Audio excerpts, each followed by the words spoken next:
Om Vedanta Siddhanta Niruktiresha Brahmaiva Jivaham Sakalam Jagatcha Akanda Rupa Stitir Eva Moksho Brahmadvitaye Shrutayaha Pramanam Om Shantihi Shantihi Shantihi. It is the apt and final conclusion of the Vedanta that all is Brahman, time, space, living beings and the world. Living in constant recognition of this fact is what is called enlightenment. Brahman is pure and perfect, and one without a second. And the revealed scriptures are the sure and certain proof of this fact. Om peace, peace, peace.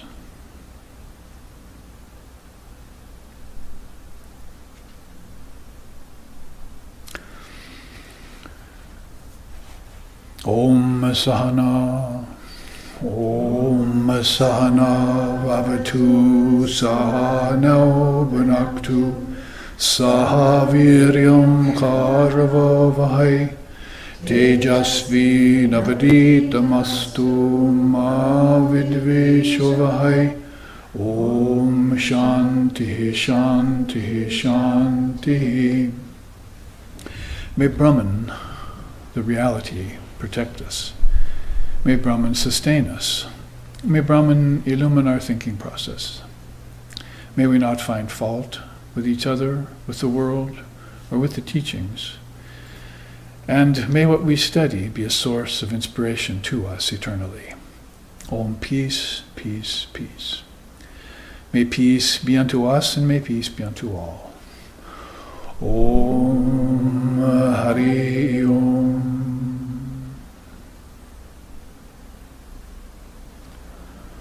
So we welcome you here to SRV Association's center on the big island of Hawaii in Waimea, up at the heights here where it's cooler and where we get a beautiful view of Mauna Kea, the volcano, right out the back of our window.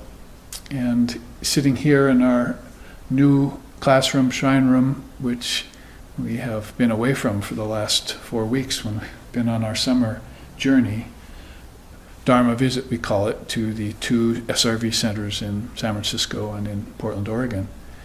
So there we saw the Sangha members and had a wonderful retreat down on the river near Sacramento in Forest Hill, and looked at Sri Ramakrishna's Radiant Road to Reality as our basic teaching. And then moved up to Portland, Oregon, and had classes there and a seminar on meditation. So that's been our 4-week summer, filled with dharmic activities, which we continue to put forth as the only real solution to the many, many problems, many of them culminating and amassing in this world of relativity. And the Dharma will help one pierce through that crust of Maya. Maya is the appearance of name, form, time, space, and causation. The fivefold, you could call it, just like so many other fivefold teachings. But those are particularly deep things to meditate on as well. They're not just illusory or empty or other things that they've been called, but they're actually, in terms of the father of yoga, they're called alambanas, or foundations for meditation. And that's one of the twofold titles for this series of classes we're about to undergo here. There'll be 5 of them. Next week, by the way, there's no Sunday class, no Sunday live streaming. So we will have 1 class, a week's break, and then 4 straight classes on these subjects. And the subjects are Negligence of Brahman and Doorways to Yoga. So we'll be looking into the great luminary Adi Shankaracharya, who we know is in memory of all the scriptures when he was 8 or 10 years old. And there's a lot of scriptures in India. And we also know that he was illuminated at a very young age and passed away into samadhi at 32. So he was a spiritual phenomenon, and followed in many ways the youthful luminaries like Buddha and Christ and others who left home at a very young age to be about their Father's business and to spread the word of the Dharma of the age to those various races and countries into which they were born, and to try and spread it across the world. This physical world is very non-receptive to higher spiritual teachings, and most of the beings here are sense-bound to the objects. As the father of yoga puts it, the seer has become attached to the seen. And that was something he said back in 140 BC. We also know that some 500 years later he took another incarnation and was the guru of Shankara. So we have to watch carefully these movements of the spirit inside. Avatarvada, it's called, where certain souls get in realization of people who are of an extraordinary cut, you might say, a singular consciousness, who are always in know of their selves, great masters, avatars they're sometimes called in Sanskrit, divine incarnations, or even prophets to a certain extent. Each religion believes a little bit different way, as according to this principle of God appearing in mankind. We know that Christianity believes it happens in one case at least. We know that India believes it happens in many cases. And most of the other religions are a little bit standoffish to the idea of God actually manifesting in a form. Prophets will come, prophets will go. Whatever the case, and whatever one tends to believe, there's divinity amongst us from time to time, from age to age. And that's enough to know in order to avail ourselves of the teachings which these beings come to bring. Sometimes hundreds and hundreds of years after them, their message begins to get out. And by that time, it's already beginning to deteriorate, according to religion and people whose understandings maybe not as refined as the original messengers. So one has to be on guard and watch all the time and keep one's eye single if one can. If thine eye be single, you shall know that truth. And in the case of Shankara, we know that he was that single-eyed being at a very young age and was teaching graybeards even in his 20s and had his Nirvikalpa Samadhi and did his commentaries on all the great scriptures, some of the Upanishads and Bhagavad Gita, Brahma Sutras, which are extremely hard to comment on, or extremely hard to even know what they mean when you read them. They're so Zen koan-like, if you will. But great luminaries like this will come from age to age and shed light on Dharma. And those Dharmas are teachings that come from the schools of yoga, for instance, or Vedanta, or the ancient Samkhya Yoga with its sets of fives and 24 cosmic principles, or any of the other darshanas of India, even the sects and the cults and various tantric schools like Shaivism, Shaktism, Vaishnavism, Ganapatyism. All of those are a fair field of India in which all of these flowers of Dharma grow at different times. Sri Krishna used to say that, I've gathered flowers from all the different religions of the world and I've made a bouquet of them and I've offered them at the feet of Mother Kali. So he was of a universal mind and knew that all religions possessed the same essence and that there were many roads leading to that one essence. Ekam sat vipar bahuda vadanti. It's right out of the Rig Veda. It says that there is one goal but many paths leading to it. So these many paths, you might say, are going up the different mountains. It could be the Alps, could be the Himalayas, could be Mount Meru, could be the mount that Jesus gave the sermon on, could be Vulture Peak that Buddha spoke on. Whatever the case may be, these are there are paths leading up these mountains, and being standing near the heights of these mountains, giving these great teachings for those who would take the trouble to set foot on the path. It's not enough just to acknowledge that the path is there and look at it from a distance. Oh, I'd like to climb that someday.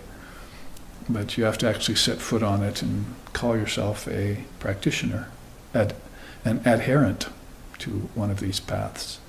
And then later on, maybe you can even hold more than one ideal. It's good to dig one deep well and find water, and then you'll find out that water is the same in other beings' wells too, your neighbors. So all religions have that one common factor of essential water, or the indivisible nature of consciousness, if you call that consciousness pure water. Yadakam shude shudama siktam tadbhageva bhavati. Water poured into water becomes the same. So sometimes we use that mantra in the puja when we pour water from one vessel to another to show the unity of water. And so just like that, this consciousness that seems to be embodied, if it's poured into the ultimate consciousness in meditation, then it realizes itself to be one and the same, despite the five-fold Maya that stands in front of it.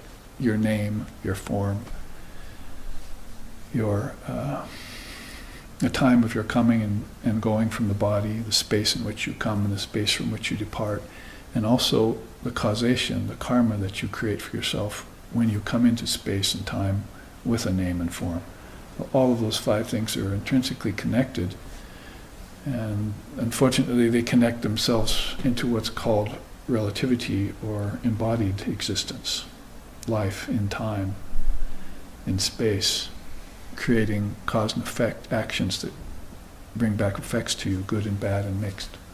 So the Dharma tends to gather around teachings like that and bring your mind aware of it first, because a lot of people are living in sort of a haze.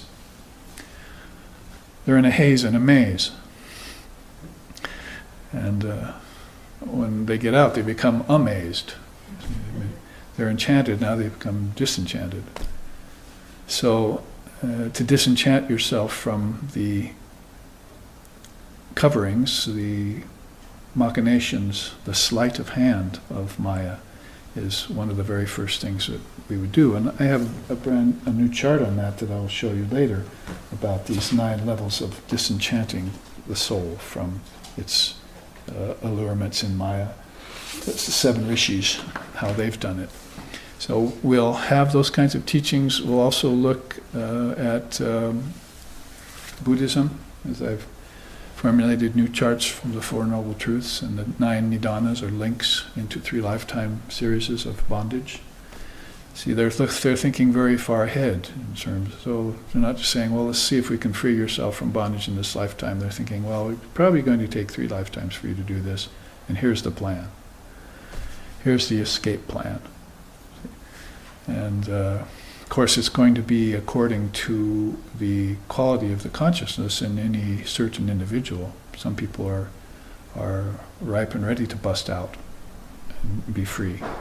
They're thinking about freedom most all the time, and how to approach it and secure it for oneself. And then other people with not so much strength are doing their daily practice, loosening the bonds by degrees.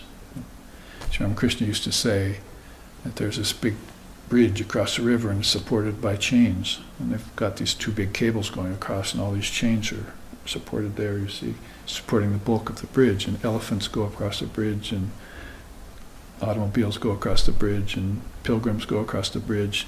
It begins to sag. As it sags, some of the chains start to snap, you see. So probably got 1,000 chains up there. And if you look up there real close, you can see maybe a dozen of them have snapped, you see. So interesting symbology he's using there, meaning that some people who have tried to break free have broken a few small chains.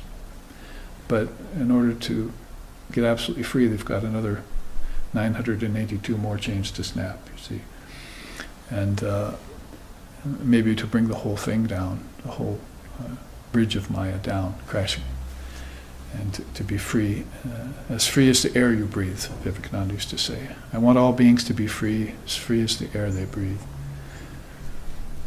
So other beings then are bound hand and foot, like the fish that's dived into the mud with the fisherman's net in its mouth, and it thinks it's free. Sri Ramakrishna described beings like that who have no incentive and no urge to be free. Maybe they don't even know they're bound, so why should they be thinking about freedom? So there's these different kinds of beings that are caught in the fivefold Maya, and therefore there are so many of them that are neglecting Brahman. They're neglecting divine reality. And so that's the first of two topics in the title of this series of 5 classes, Negligence of Brahman. One of my students took this beautiful picture in Alaska of this ice river, or a river of ice, a river that has frozen and it's no more flowing, at least on the surface. And even the waterfall has frozen in place. And then, of course, the mountains around, everything very cold.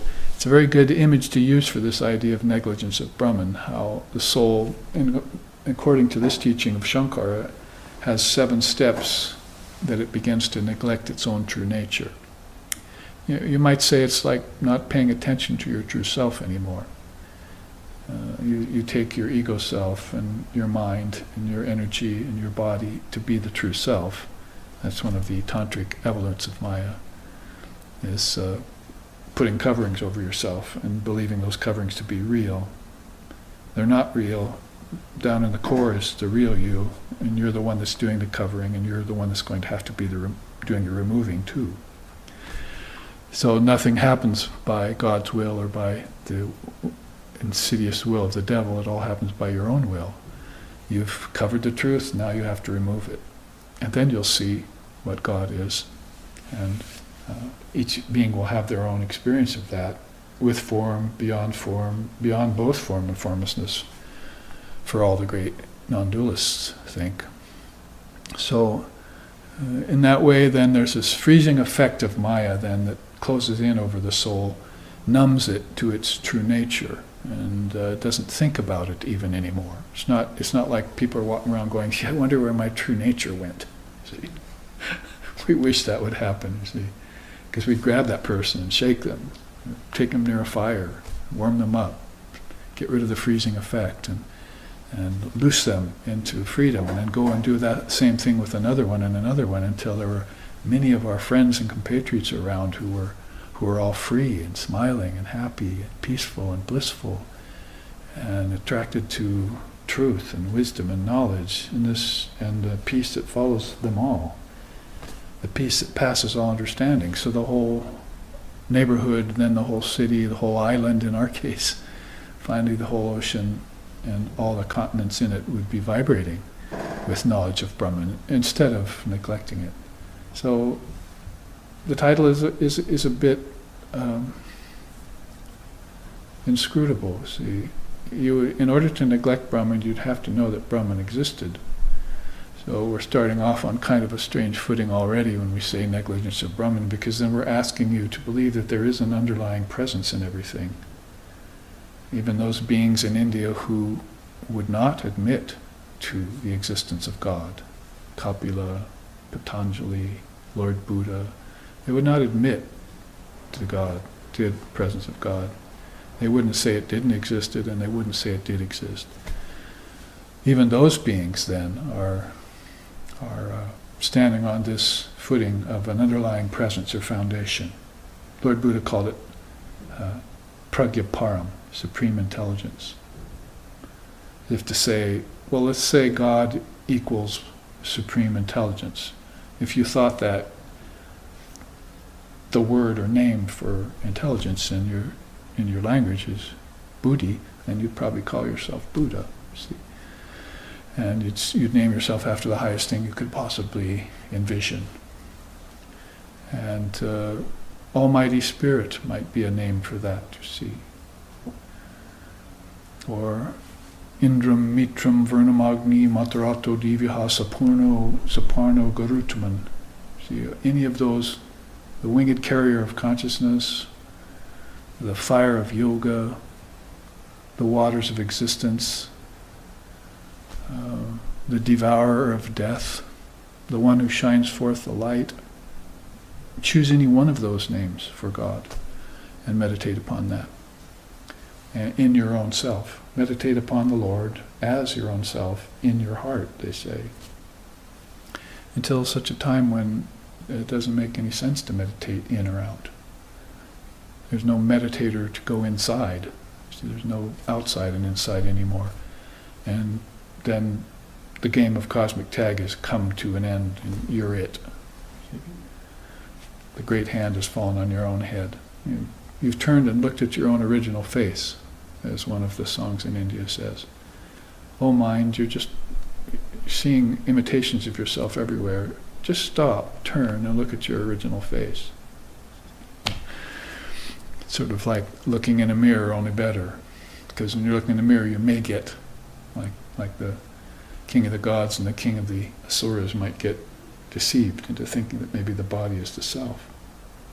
Beautiful story about that. Look in the river, what do you see? Oh, we see our bodies dressed in finery. Is that the self? The self is clothed in things like that. And so they go away thinking, oh, that's the self, the body's the self. So they have to go deeper. They find their energy, then they find their mind, and they find their intellect. When they find their intellect, they're beginning to come very close to home. Striking closer to home, pragyaparam, like Buddha said, this underlying intelligence in all beings is a very definite, direct sign that there's an existence of something higher. So in order to approach people and tell them, do not neglect Brahman anymore, you have to, as it were, say, then you have to know that there's an underlying foundation, a substratum of consciousness in your being that is none of these five things. You can't put a name on it. You can't assign a name to it. You can't give it a form. If you do this, you're breaking all the non-dual axioms and rules that the seers are teaching you. You can't place it in time or in space, because you'll be breaking those rules again. And you can't assign karma to it, cause and effect, because it doesn't act, so it doesn't have reaction in it. Now you're starting to get an idea of this pure air of consciousness. See? A great Chinese poet called Tu Fu. He says, oh, breathless air of heights, he says in his poems. And it's talking about going up the trail, way the mountain, way above the valleys, and getting into a breathless air of heights, so we can hardly breathe. It's so dizzying. It's so beautiful. It's so high and so elevated that you can't see anything anymore down below. So you have to envision inside that kind of climb on a path that's leading to that kind of a mountaintop. And then meditate upon the presence that you feel there. It would be like meditating on the lack of the presence of every other form, and then getting to this final formless form. And there you would find yourself smiling, turn and look at your original face. You say, well, I've been waiting for you to come back to me, my dear. Oh, darling, come, let's unite. See, let's be in yoga for the rest of the time. Let's jump on the winged carrier of consciousness and soar into the infinite unknown. And maybe we'll meet there along the way some of these great souls. Jesus, Buddha, Gauranga, Krishna. When will I be so fortunate as to meet them and dance with them? And one of the songs of India goes like that. I want to meet these great souls that have seen this birthless, deathless air of heights and dance and sing with them in ecstasy. Meanwhile, all the way back here down in the steamy, low-lying bogs of the world, in relativity, people are dancing and singing for a number of other reasons. And they're neglecting that true self, which all it really wants for itself is that share of immortal bliss. Amrita. He wants that share of immortal bliss, and since that's been stolen from it, it's never happy, it's never content, it's always wondering, it's always restless, it's always in doubt, it always has fears, it's always ignorant of its true nature. How did that situation or that predicament occur? Is that, who was it that robbed me of that, my store of immortal bliss? Knowledge of immortal bliss even went away. So that's sort of a preamble to this idea of negligence of Brahman, looking at it from both sides.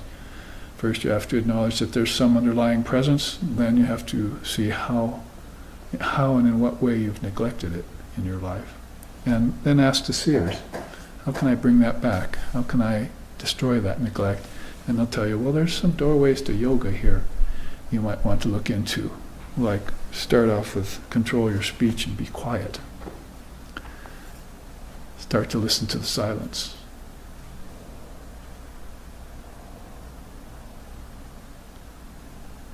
Our classroom is very quiet, you see, here in Hawaii.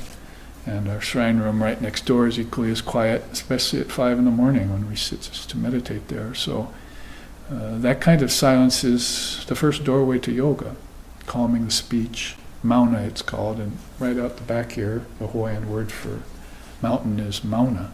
So we're looking at Mauna Kea, as I say the word Mauna, both in Hawaiian and in Sanskrit.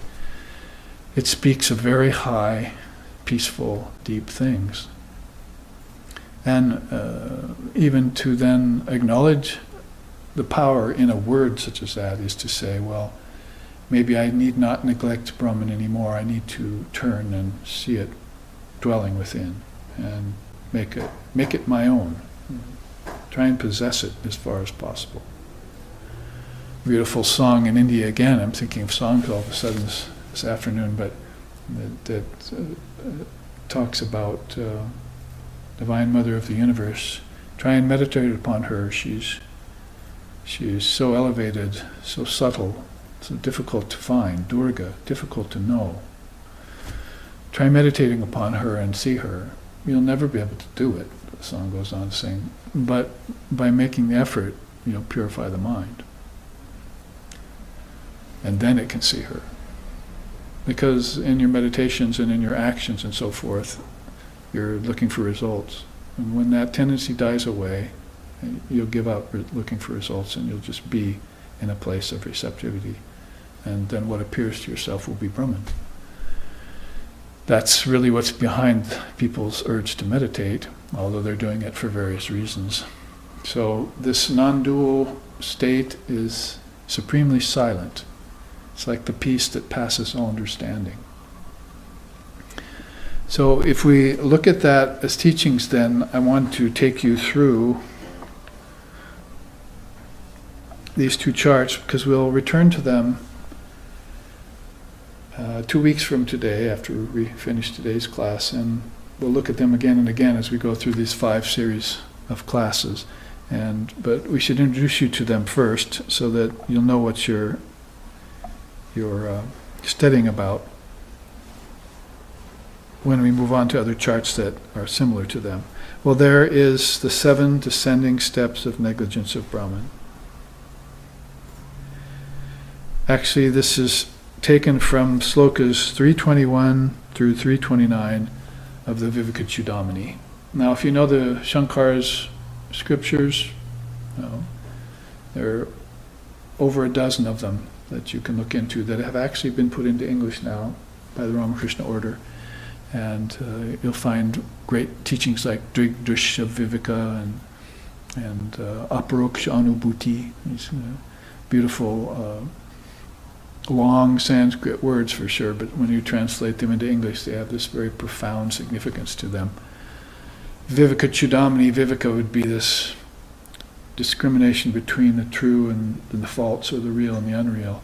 And then Chudamani is this, like the crest jewel, they call it. So there's this crest jewel of discrimination you place on the mind when you've earned the ability to discriminate, separate the wheat and the chaff, as Jesus said back in earlier times. Not as early as India goes, but this idea of discrimination between the real and the unreal, or the essence and the non-essence, has always been there in the human mind, and just becomes more and more pronounced and more intensified by the practitioner who wants to attain.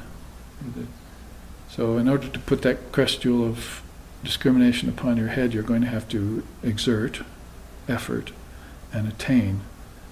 And in that movement of higher attainment, you're going to be letting go of all these things that were weights upon you.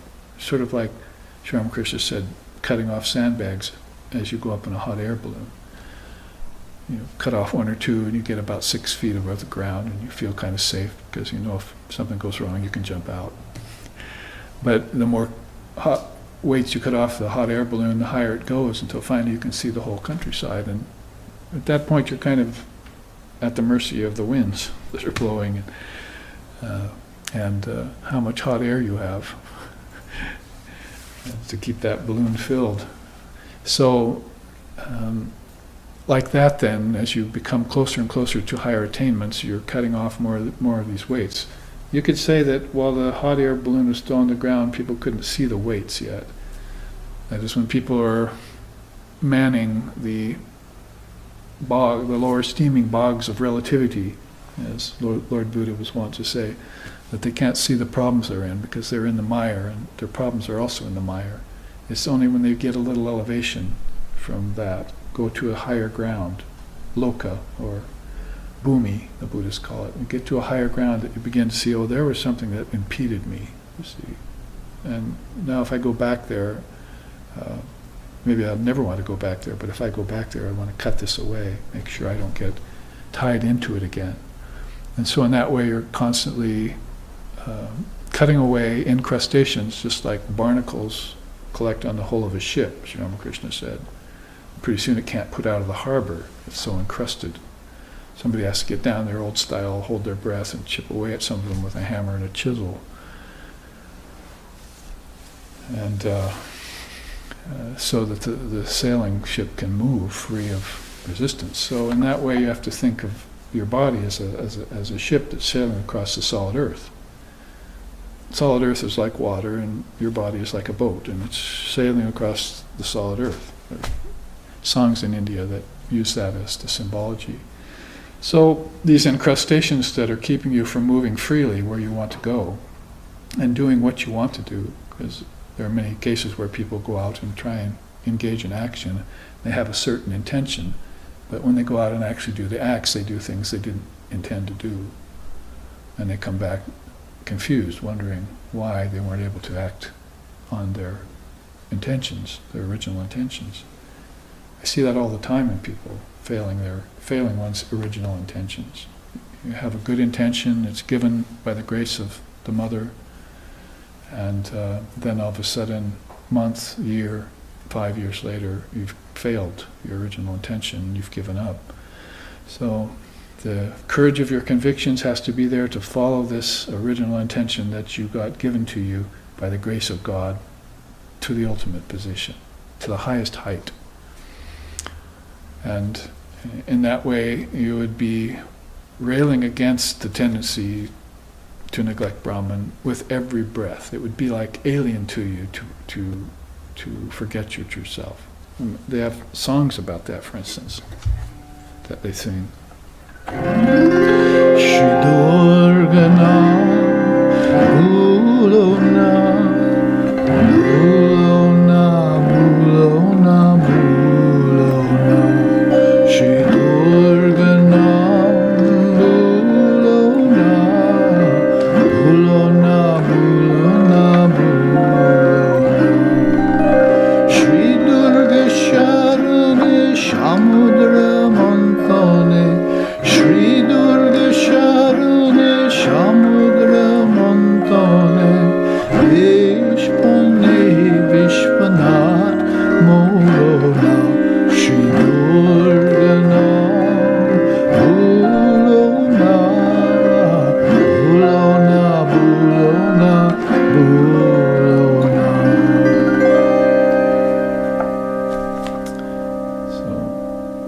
Prasad, a great poet and saint, seer of Divine Mother Kali, sings, "O mind which constantly forgets reality," that is, neglects Brahman, "please penetrate the diverse conditions mystically arising as relativity. Continually and ceaselessly utter the name of Sri Durga." So, to the devotee of the Divine Mother, Durga would be this savior from all of these impediments, these problems. And taking refuge in her daily with every act, with every breath, would keep one free from negligence of Brahman. In the Srimad Devi Bhagavatam, Mother Scripture, she says herself that at the end of cycles of time, I myself take refuge in Brahman and merge there, and I come forth again at the next cycle of time. I come forth as name and form. I come forth as modesty. I come forth as faith. I come forth as time and space. I come forth as all these things when I separate myself from Brahman, as Shakti power. So then, if she's the one that knows about merging and coming forth all the time, then you say, may I never forget her. Sri Durganam Bulana means never forget to remember, or ceaselessly sing the name of Durga. So, as far as Shankar is concerned, in the Vivekachudamani then, he sings, "For the knower there is no greater danger than failing to remain in Brahman. To be always in Brahman should not be neglected, for that neglect is death." And that's not a threat, or that's nothing to be feared. It's just that basically what he's saying here is if you don't have a spiritual life, you're not living. You are the walking dead personified. Not in the Hollywood movie style. You've got prana, you've got body, you've got mind, you've got intelligence, you've got all these things, but they're all skewed and limited by the fact that you've neglected the reality from which they all came. So you're not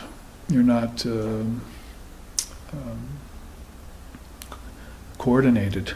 You see, you haven't placed them in each their own place. The 5 sheaths we're talking about: body, energy, mind, intelligence, and ego. You need to allocate those to Mother's care, and then be able to avail yourself of them or cast them away, as the case may be. Right, for instance, below here, he says here, the yogi, when he joins with the body, prana, senses, mind, intellect, and all other upadhis, becomes one with them. Then, by easily removing that contact, he enjoys the blissfulness which comes from giving up things. So that's one of those doorways of yoga. You could say, just by a very powerful statement from this young man, this young realized soul, that people unite their senses, their mind and their intellect with the objects. And when they do that, then they bind themselves to them and they can never get free. But he says the yogi joins himself to those on purpose. He wants to know them, so he knows, he meditates on earth, connects it to smell, he meditates on water, connects it to taste, he meditates on fire, connects it to seeing, he meditates on air, connects it to feeling, meditates on ether and connects it to hearing. So right away, he's not just binding himself to the objects and then just succumbing to pleasure and pain that comes from them. He's knowing what the objects are through the senses, and then when he knows them, he can give them up. Because he finds them to be limiting, to his true self. That is, the sheaths and the elements. So there are 5 of these, 5 sheaths, 5 elements, 5 subtle elements, 5 senses. This is called quintuplication process. You know because I've written a book on it and I've taught you about them. One of the most ancient systems in India called Samkhya, to know the sets of 5s, I've even described it as an asana. Instead of these physical asanas that you're binding yourself to matter with, You should do these mental asanas which are going to free you. One of those would be to take up these sets of fives and become the knower of them, knower of the cosmic process. Now I know how consciousness got into the body. Now I know why fire shines. Now I know why water slakes my thirst. Now I know why earth is fragrant and becomes solid underneath my feet and becomes thousands of planets in the sky. Now I know this because it came out of the cosmic process. I've mastered the cosmic process, and now I don't have any doubts left as to where things have originated from. And lo and behold, I've taken enough look inside deeply to know that each of these fives connects to a subtler five, connect to my dreams, connect to deep sleep, and then lo and behold, in deep sleep I find out there were no fives anymore, that there were just seeds to them, little seeds with fives in them. See, and if I water them, they'll turn into the five elements and the five senses again, and I'll move back down the cosmic process to the external. But the yogi can do this in and out. That's why we chant, and in the Vivekachudamani he says, Om Drishyam Pratitam Pravilapayan San Sanmatramanandaganam Vibhavayam Samahita San Bahir Antaram Va Kalam Niyetaha Sati Karma Bande. He says, taking the external and the internal, render them into one indivisible state. Then meditate on that state, pass your time contentedly, and be free. And that's what a master does with it. And that's how a master concludes, in a very short sloka, what you need to do. And he tells you that. Now, listen to what I have to say, hear it well, meditate on it, and then do what you will, he says. Says that at the beginning of the Vivekachudamani. I'll tell you the process again. I came back 6 or 8 other times to tell you that process, but you didn't listen. So here, in 740 AD, I'll tell it to you again. I'll give you the process of the 24 cosmic principles divided into the 3 states of your consciousness, so you can study it and be done with it and master it. And then you can come into it and leave it as you will, without leaving any karmic residue behind that's going to bind you later or pull you back into samsara or back into Maya. So he wants you to master these things in your mind, because the mind is what's projecting these things. And if you master them in the mind and you know that they're your own projection, then you're not going to believe in impossible things anymore, like original sin or the devil or a 7-day creation theory taken literally, or even 4,320,000,000 year cycles. You're not going to believe in them anymore because they all came out of your mind. You've mastered your mind, and now you can take it or leave it, you see. My teacher used to say that you can attach or detach. At first, detaching is best because you become attached. But if you never became attached, you just studied out of interest, see, the cosmic process, you were never actually attached to it, then it's going to be easy to detach once you've studied it. You're just reminding yourself of what's here, basically, is what you're doing. You've seen it now. What's all the fuss? Holy Mother said that about the body. What's all this fuss about the body? At the end it's burned and it turns into a few ounces of ash. So what's the fuss about it? Couldn't you have known that it would turn into a few ounces of ash before you left it? Didn't it fall upon you to find that out when you saw other people being cremated or buried? Did it ever occur to you?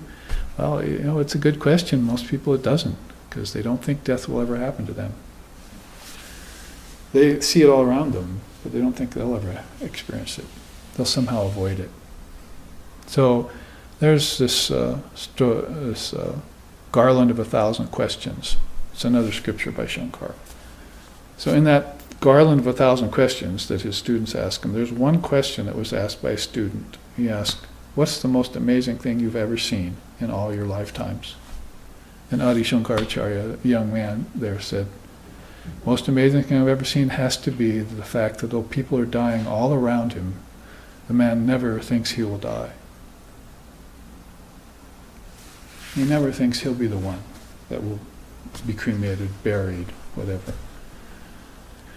So you're going to have a little bit of premonition here, you see, and think ahead of the game. The Tibetan Buddhists have already done it for you. They've died and come back, meditated on what was beyond death, come back, put out a Book of the Dead, told you what's beyond death, and how to transcend bardos, stages of time, and given you everything you need to study and meditate. So why are you still caught in this idea of rounds of birth and death and ignorance? Why haven't you long ago sloughed that off like a snake did its old skin? So, probably because you're neglecting yourself. People neglect themselves and then they abuse themselves further, you see. Or they neglect themselves and then Maya is open to abuse them in any way it feels fit, you see. Any way it sees fit, then it can abuse them in different ways for lifetimes. It's called suffering. And that's what we'll have to look at here before too long. When we look at the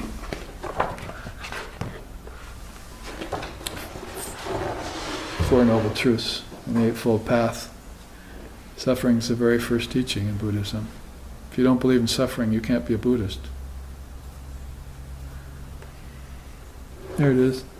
Recognition of the Four Noble Truths equals spiritual awakening. Non-recognition equals ignorance. So you cannot be a Buddhist if you don't know the nature of suffering. And if you don't connect it to this world. This world is suffering. And pleasure is just another kind of suffering, so you can't take refuge in that avenue. Oh no, it's actually very pleasurable. But that's just playing back into more suffering. And if you take the long view and detach yourself a little bit, you'll see how that happened to you last lifetime, and why you came back for more pleasure, and why you're still suffering. And pretty soon you'll put two and two together. First you have to put one and one together. It's called duality. And then you put two and two together, and you see how all the dualities are mounting up. So don't forget to remember your mother's precious name, Sri Durganam Bulana. Say to yourself, I have a mother, I have a mother. That's how Sri Sharda Devi told us. No matter where you go, what you do, what happens to you, always say to yourself, I have a mother, I have a mother. And then think, when you're about to do some act, heinous or otherwise, say, would Mother approve of me doing this act?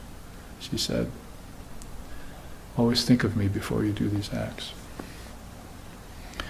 So in that way, at least you keep yourself even keel, nose above water, square one, you see, and now you may move about and with care and caution, neglect Brahman.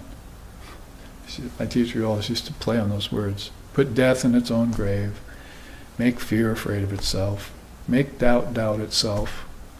See, it's like the best therapy, Vedantic style.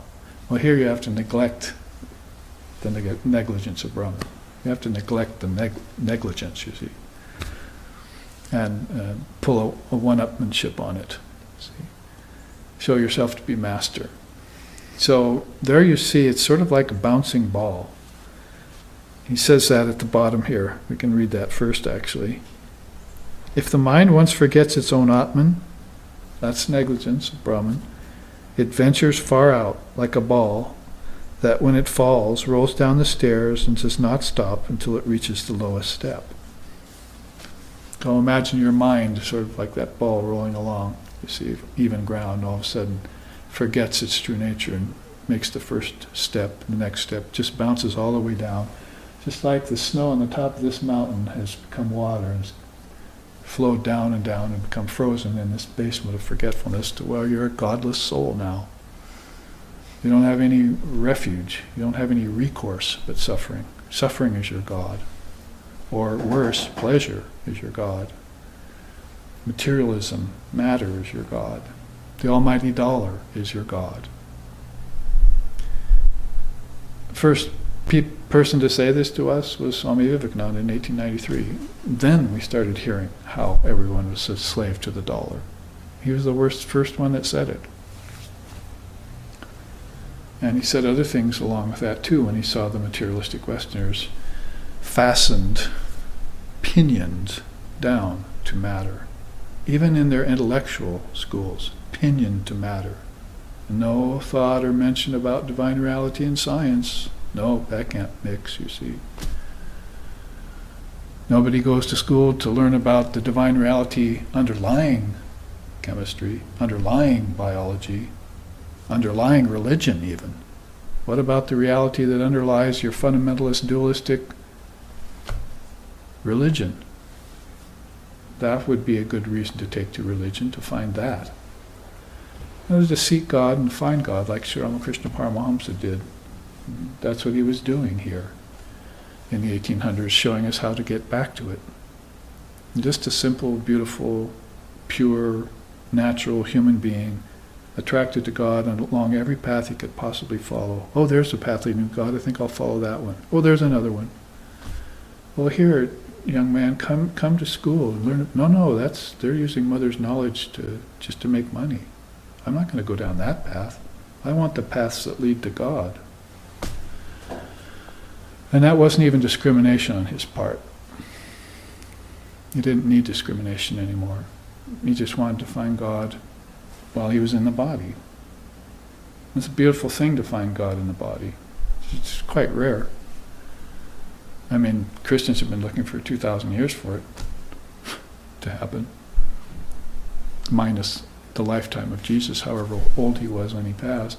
So it's good luck with that, you see. But you might be able to find not just the avatar or the great soul, but you might find God in other beings too. There are certain beings who aren't of the caliber of an avatar who shine with the light of pure intelligence. And you can go to them, seers, saints, sages, gurus, acharyas, teachers, dharma teachers.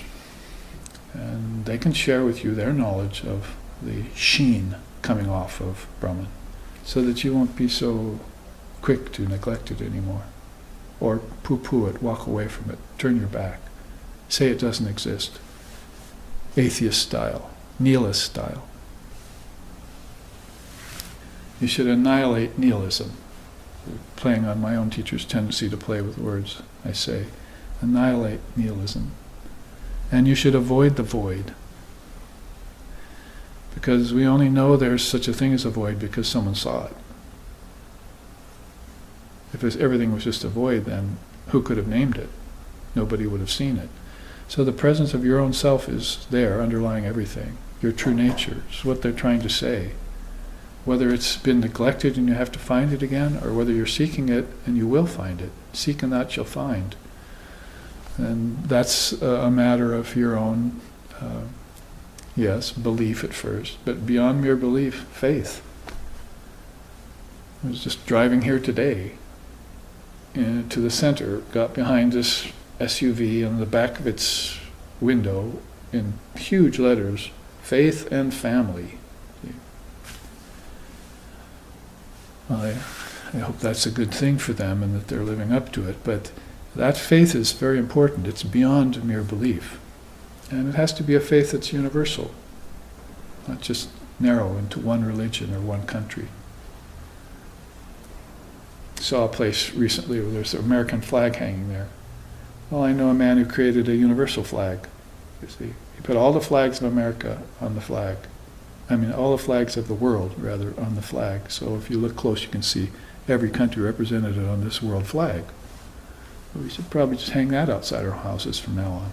Take away the American flag, put out this universal flag. All countries, all beings. Because if it works advaitically, works spiritually, then it ought to work physically too. We're just going to have to be visionaries, maybe advanced visionaries to what's to come.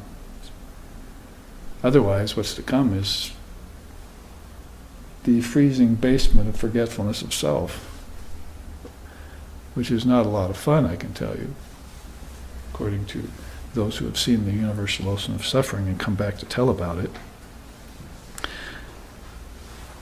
All right, so with that as a preamble and these quotes taken well under advisement, then we see the bouncing ball of the mind starts with brooding on the sense objects. You could stop this whole process if you could just free your senses from the objects. Remember, that's how Father of Yoga starts out in 140 BC. The seers become attached to the scene. We have to rectify that situation. Of course, he had no idea that things like TVs were coming, you see. Because that's what people are attached to, or computer screens or cell phones. And so the seer is going to actually become more attached to the scene. They're going to make an art form out of this kind of deception. So, but back then it was, the problem is now, since Buddhism has come and is going, it's 700 years old now by the time Father of Yoga is born, and it's had its ascent and it's had its decline. And then he said, well, here we have to regroup here. And the seer has become attached to the scene. So brooding on the sense objects is going to make that which came out of the sense objects seem to be the only reality. What came out of the sense objects? The 5 elements. Out of sight came fire, out of hearing came ether, out of touch came air. So you take it in reverse the way I just described it 10 minutes ago, from outside in. Now you're going out from inside out, and you meditate on them that way. So all of this has come out of your sense objects. Your sense objects couldn't have, your senses, I mean, and your senses then came out of your subtle senses, and your subtle senses came out of the mind. And so you're going to have to follow an involution back into the origin of this. If you're looking for the origin of this along a 4,320,000,000 year tract on the physical level alone, then pretty soon you're going to be an ape, and then you're going to be a chordate, and then you're going to be a one-celled animal, and then before that, not even a one-celled being. And then there's going to be nothing but matter and space, you see. So you're going back in an involution that's impossible to know. What we mean by involution is going back to the causes of the effects. So what was the cause of time that turned it into a 4,320,000,000 year cycle? What was the cause of that? Your mind was. And what was the cause of the mind? See, the great mind was the cause of the great mind. What was the cause of that? The Word. In the beginning was the Word was with God. This is the kind of involution you're going to have to follow, and you can do it in one lifetime. You can do it in 1 hour. You can master all this, see it in your mind, and in and out you can go in 1 hour of meditation. Maybe you could even do it in a minute. Saw where you came from, what you projected, call it back, that's it.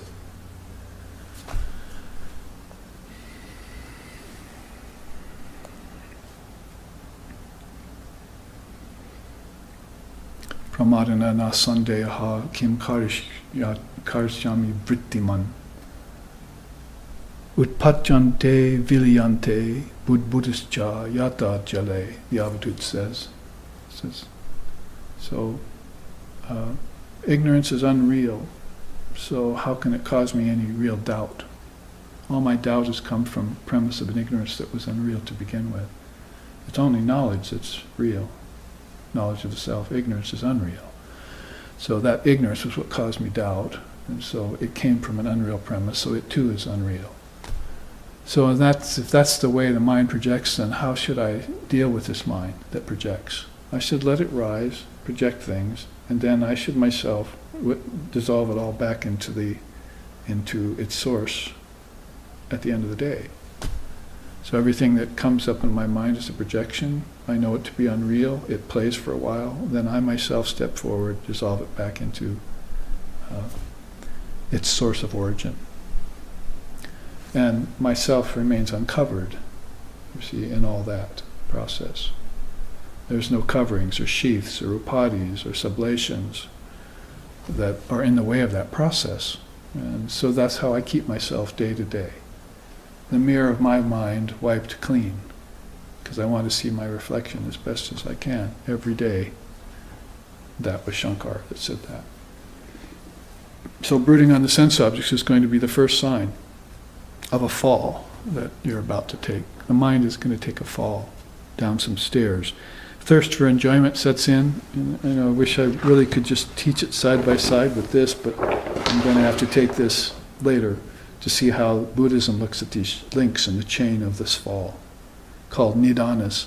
And you can see along here these very same things that Shankar is talking about have been mentioned in these 9 nidanas of Buddhism, and how they form a chain that's three lifetimes thick. We'll look at that. But thirst for enjoyment is one of those. Here in the nidanas chart it's called trishna. Somewhere there is called trishna. There it is, craving or desire. So that is what's causing you to thirst for enjoyment, this craving. Then the next step is desire to possess.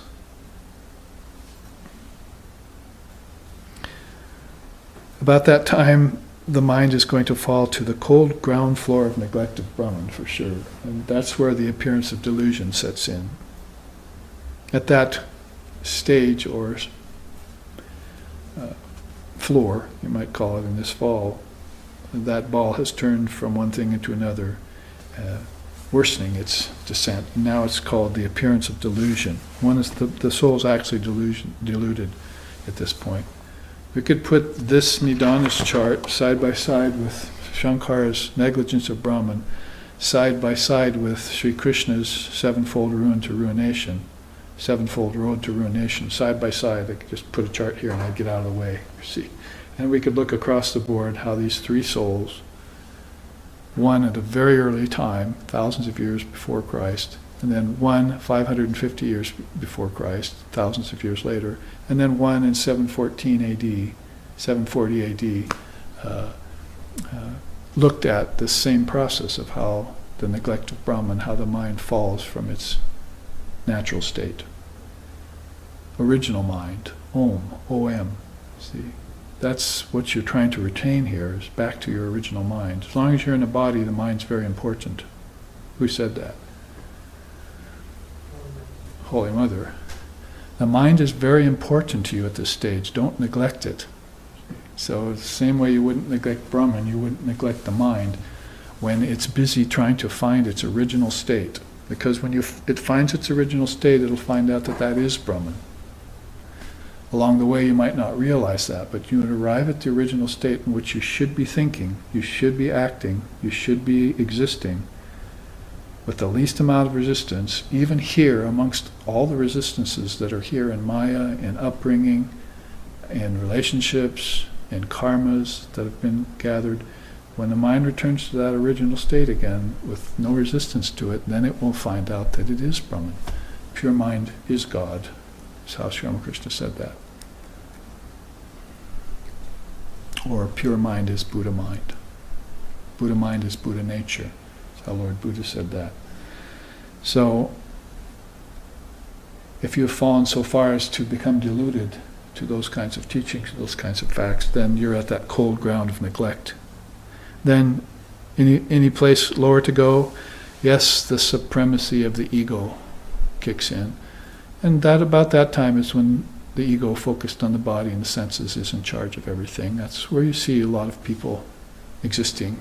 The kind of condition they're existing in right now is supremacy of the ego and absolute disappearance of anything divine in them. Maybe it might come forth, a sparkle every once in a while in that darkness, but basically the ego's in charge. The advent of bondage is then at hand, as Shankara says, and at that point then it's the freezing basement of forgetfulness of self.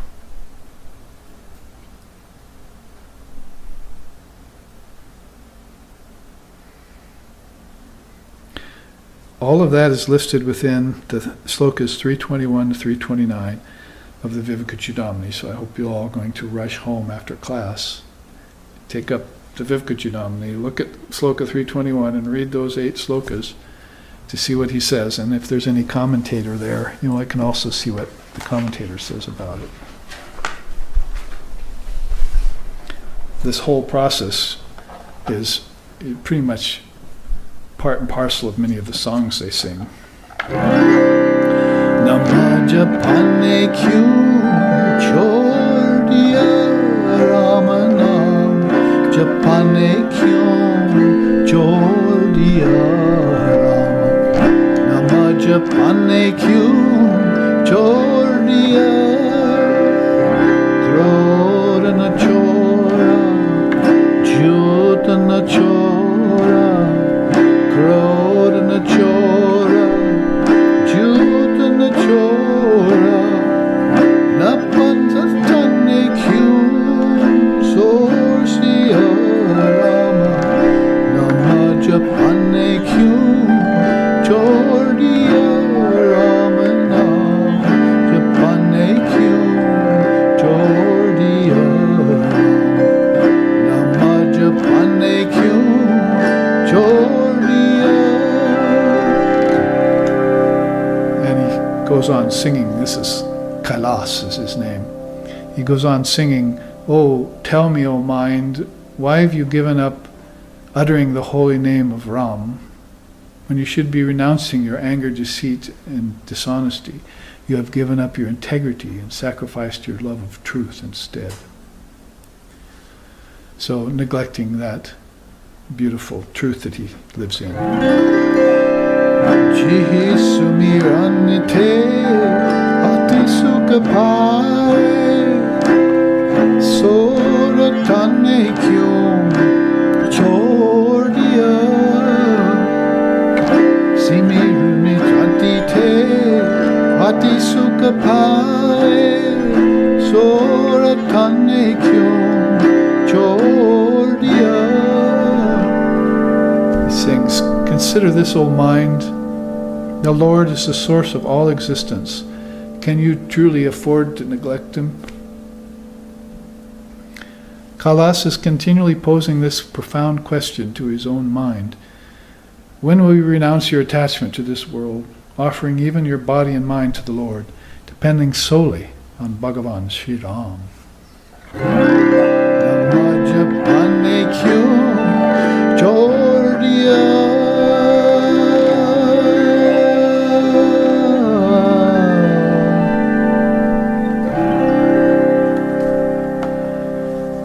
sings, and verse after verse, really, just a few excerpts from that, about the chastisement that his mind goes through every day. You might call it a way of keeping yourself humble. And you find out that 5 minutes have passed and you haven't thought about Brahman. What?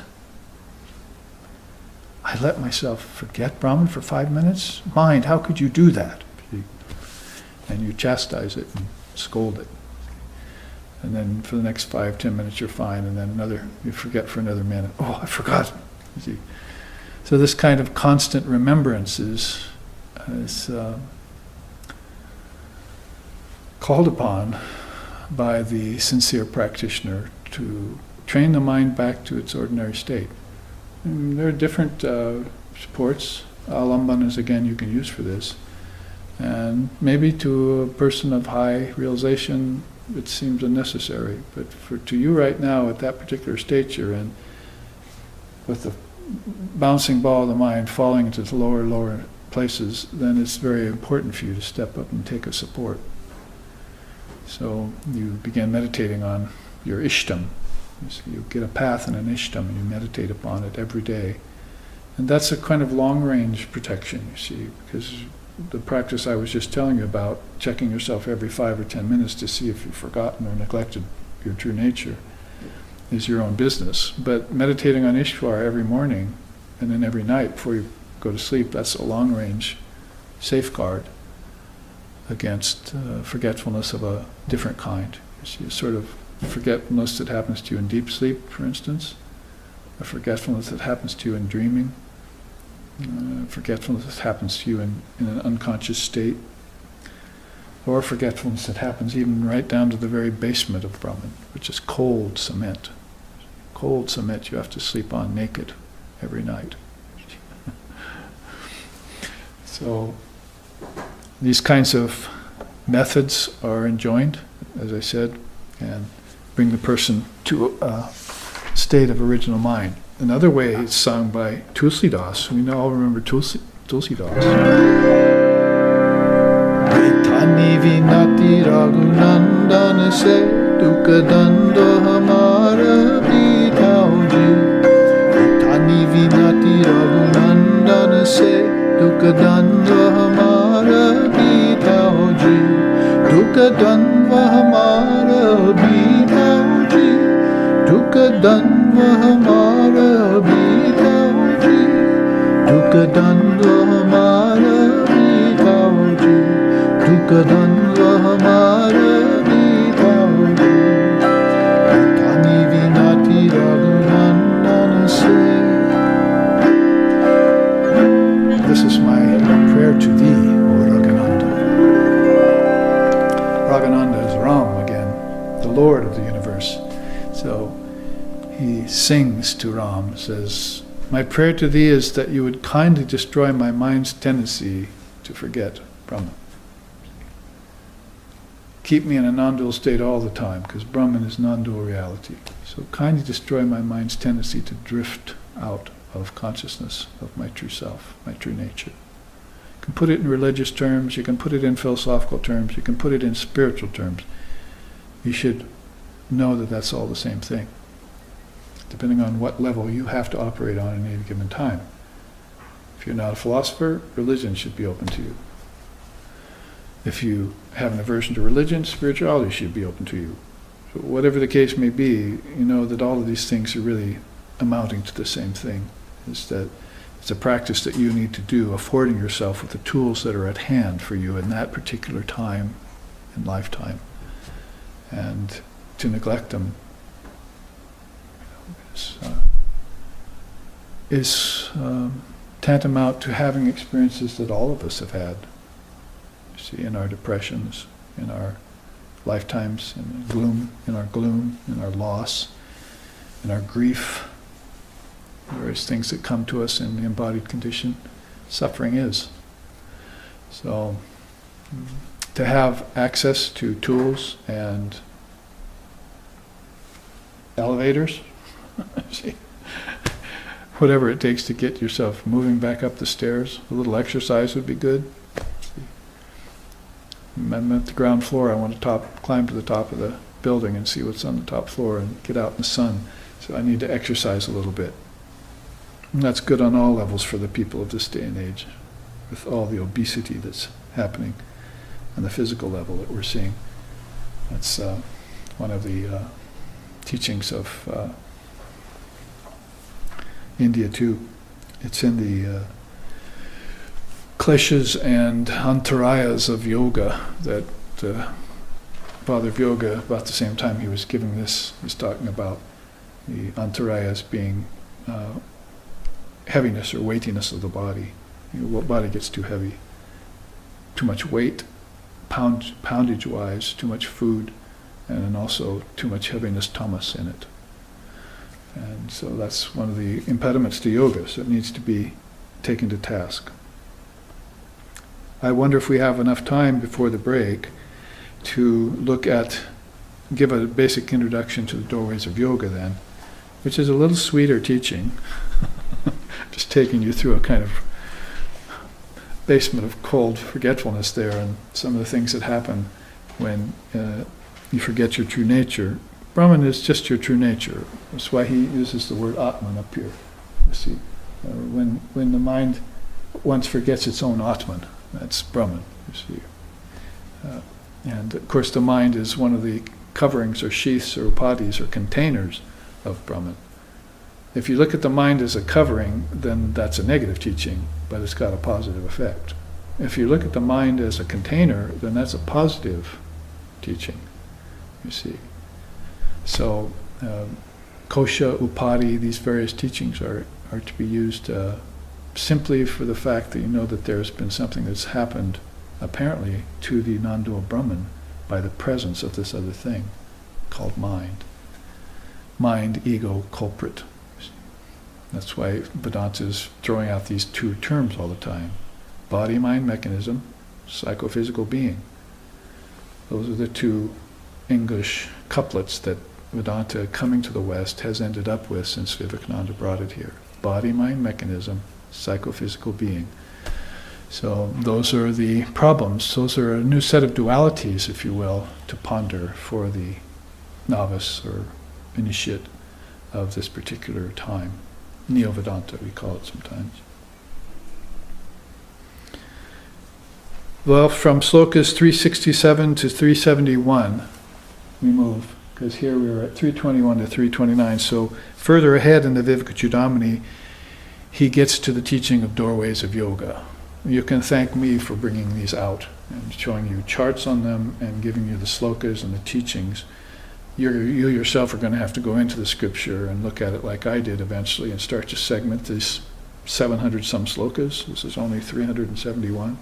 So over 700 slokas, Shankara is going on and on about the art of spirituality according to Advaita, Advaita Vedanta. So he's not excluding from it suffering, and he's not excluding from it practice. So any person who is talking to you about non-duality, who doesn't include the teaching of suffering and the teaching of practice into it, I mistrust them. This is a sign of the times. There are no realized souls running around the world right now. You're going to have a hard time finding them. And by the time you find them, they might have been gone for 100 or 150 years, or since 1893 or 1902 when Swamiji was here. So you're going to have to look at them early on, as quick as you can, find out what their teachings were, according to what they left behind that's trustworthy, and then make your own conclusions about it. And you'll find that suffering and practice are two very important parts to non-duality. They're integral to the understanding of non-duality. And if you try and do away with them and you're not a master, good luck with that. That's all I have to say. If you're not a past master and you're trying to do away with these. So in terms of Shankara's doorways to yoga, you see here that he wants you to start at silence. Mauna. He says, be quiet and destroy darkness by seeing oneness everywhere. It's a nice bit of non-dual advice on its own. First be quiet and then try and understand the homogeneous nature of everything. Even if you looked at the physical world, right now I'm looking at room, carpet, wall, pictures, window, flower bush outside, mountain, sky. Okay. All looks like 7 or 8 different things. But I'm opening my third eye now, and I'm just seeing how all of this just rests in oneness. See? Right? If you want to be scientific about it, that oneness is, you're going to call it ether. Because everything's resting in ether, including the billions of suns up in the sky. Everything's resting in ether. So now you know why the 5 great elements are so important, because the 5th one, the subtlest of all, ether, is the resting place for everything physical. Come to find out that there are 5 other ethers inside of that ether. See? Now there's an ether of breath or energy, and then there's an ether of mind or thought. Then there's an ether of intelligence, and then there's an ether of gods and goddesses, you see, seers, saints, intelligence, and so forth. And then there's an ether of spirit, which is formless. So I had to come out 1, 2, 3, 4, 5 steps from myself to find the ether of physical, where all of this rests, all these things that I just mentioned, carpet, house, window, flower bush, clouds, mountain, all rested in that physical ether, you see. So as I take account of these things with an yogic eye, I see that it's all just, there has to be an underlying substratum, like a thread that connects all the pearls together, that's holding this all together. And if I were to shut my eyes and go unconscious right now, all this would disappear. So it must be my mind that's holding all of this together in a string of pearls. And if my mind is clear, and I see that, then I can see deeply. The sun is out. The sun of non-dual wisdom just came over the horizon of darkness, of brooding on the sense objects. And now the sense objects are revealing to me the truth. of life and existence. We salute those three great beings, Vivekananda, Sharda, and Ramakrishna, who are the truth of life and existence, who are masters of life and remover of the miseries of the devotees. May they be pleased to bless and protect us. So looking at everything with an eye, an equal eye, then you see how everything rests in this homogeneous oneness. Pure conscious awareness, birthless and deathless, timeless and spaceless.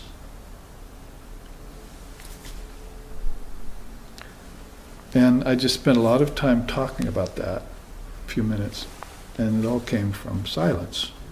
I had to look at it from silence first, see.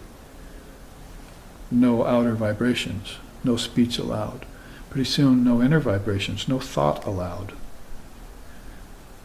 So that you're just the clear eye of seeing through it all. So that's what he means, be quiet, destroy darkness by seeing oneness everywhere. You do it as a practice on your pillow consciously. So, okay, well, I've got to go to work. Okay, I've got the children. Okay, I've got to make money. Okay, I have to come home and make dinner. Okay, I have to do this. Time to sleep, I'm tired. You never once take 3 or 4 minutes just to sit and do this? To be quiet and see the oneness of everything? You could fall down on the floor of your workplace and do it in front of everyone walking by. If it comes to that, you see that in India in the marketplace. Oh, sorry, there's my God here. I have to close shop. Sorry, I can't sell anything right now. See, close everything off, and I'm just burning incense in front of my Ishtam. For 5 minutes, I'm just thinking of God. Okay, shop's open. So you just come and become aware of the innate oneness that's in everything amidst this apparent duality and diversity that's running you ragged the rest of the 23 hours of the day. See? So you have to practice it. You have to sit and make it happen. You have to be in charge of that. You're not giving your power over to anyone. Not Sri Ramakrishna, and not earth, air, fire, water, and ether. You have to be in charge of it. You are that reality, that is Ramakrishna, and these things have all come out of your mind, so why should they be responsible for it?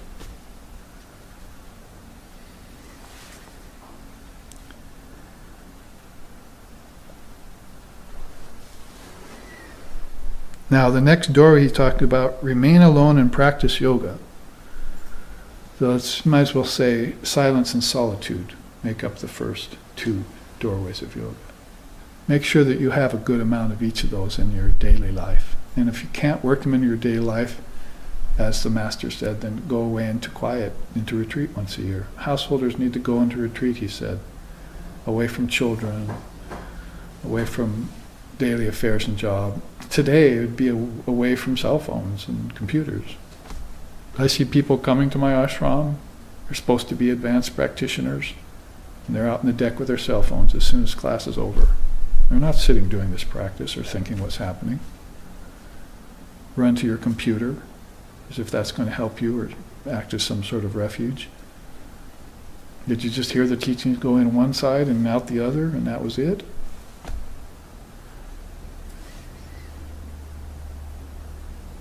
I've got other people who do this practice who won't come to my ashram because people like that are there. I ask them about it. Why don't you come to class? Well, those people are there ruining it, pretending to be at class. So silence and introspection, solitude, is necessary. He's telling you these are doorways to yoga. Yoga is union with your true self. It's not neglect of your true self. That should be clear by now. So now what is union with your true self, and how do I get back to it if I have fallen so low, or if I'm just poised right here, just about to teeter, you see. If I can just grab that ball and say, where are you going, buddy? See. There's some doorways going up from there, you see. Here, I'll give you a boost. So he says, give up expectation, desires, and practice non-receiving.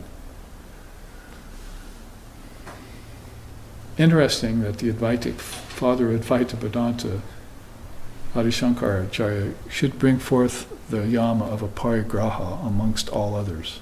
This is what I've been saying for years. The real teaching of non-gift giving is not what anyone thinks it is.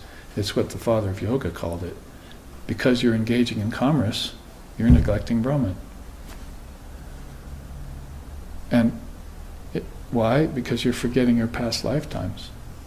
If you were born right away like the rishis or the tulkus in Tibet are born, and the teachers, the rinpoches and the swamis get a hold of you at a young age, they're not going to let that happen. You're going to start thinking about Brahman right now, and you're going to think about it tomorrow, and you're going to think about it the next day, and you're going to think about it the next day. You're going to meditate every day on it. You're going to study the scriptures every day. And this is going to be your path your whole life. And how soon will it take you to remember your past lifetime? That's really what they're saying. Oh, you just died. See, you believed in your death. You came back and you took another body. Shame on you. And now you're going to go get a job and engage in commerce, get attached to possessions, get the sense objects attached to the senses attached to objects. You're going to go do that now? Well, that's why you're forgetting your past lifetime. If you just quickly put your mind on Brahman right now at a young age, then it won't be by the time you're 8 or 10 and you can still form words and ideas better that you'll remember what your lifetime is, because nothing got in the way of remembering it. And it's just the same with forgetfulness of Brahman, negligence of Brahman. You can't remember it because you did too much commerce with the world. You believed in the body, mind, senses, the psychophysical being. You thought objects were real. You tried to possess them. See? And that didn't work out too well for you, but you still went on trying to possess them because the ego was in charge. So, let's roll it all back real quick, like a film run backwards, you see. Oh, here I am at that precipice, and I get here and Shankara says to me, practice non-receiving. Oh no, I don't want that, thank you. No, I don't want that job. No, I don't want that object. No, it's not mine, I don't possess it. Oh, you're not my parents, by the way. Right? Like Christ at 14, Ramana Maharshi earlier, Shankara at 12. You're not my parents. Namrichor Nashanka Name Jati Beda Pita Naiva Me Naiva Mata Majanmaha. Pita Naiva Me Naiva. I have no father. Mata Majanmaha. I have no mother, and Janmaha. I have no birth. Chidananda Rupa Shivoham Shivoham. Who am I then? I'm Shiva. I'm Shiva. Same man wrote that song as gave you these teachings.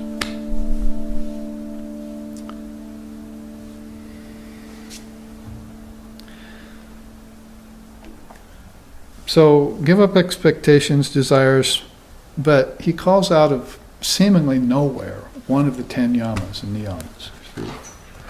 One of the 10 yamas and niyamas. There it is. So, yamas and niyamas.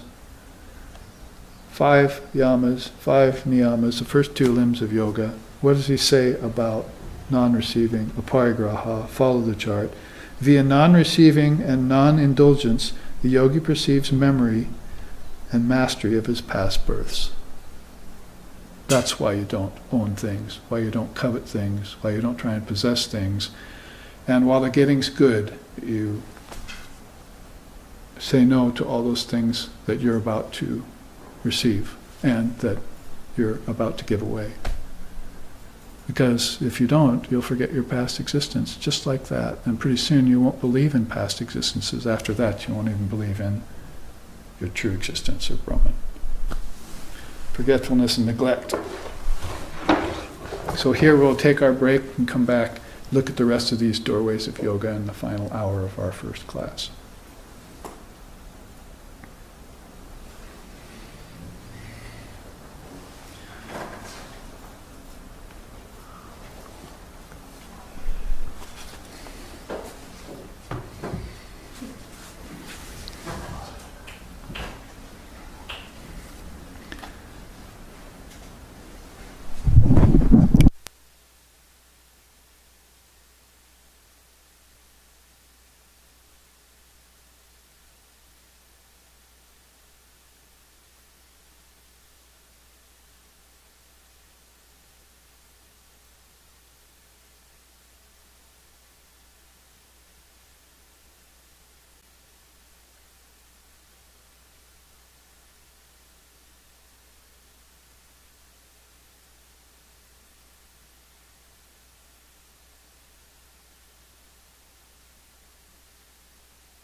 The second half of our class, we find ourselves moving through doorways. And I can tell you right now from what I heard myself say in the first half, it's a lot better than falling down steps. Moving through doorways is making some forward progress and away from the neglect of Brahman and towards yoga or union with your true self. You could say union with God, or you could say yoga is to yoke yourself to divine reality and it's to gain enlightenment. And all these words are inadequate to the actual meaning of yoga, which, or moksha, was also what Shankar said. It's a state that's eternally at hand. It's not something to be gained through practice. It's not something to be gained through being moral and giving up immorality. It's not something that can be gained over time through phases. It's a state that's always at hand. And the yogi realizes that and lives in it. And all these other things become just sort of fabrications of the mind that may rise, but he'll just make sure that he dissolves them at the end of the day, that's all. Thoughts arise in every mind. It's the nature of mind. So it's just a matter of whether, how much you let them get control of you or how much you control them. And if you can immediately squelch them, dissolve them, that is those that aren't supposed to be there, that aren't worthy of you, that are ignoble, then you're a practitioner of yoga. But if you're a master of yoga, if you're in yoga, then the rising and falling of things are inconsequential to you. You're living in a state of union with Brahman. The neglect of Brahman wouldn't even occur to a soul like that.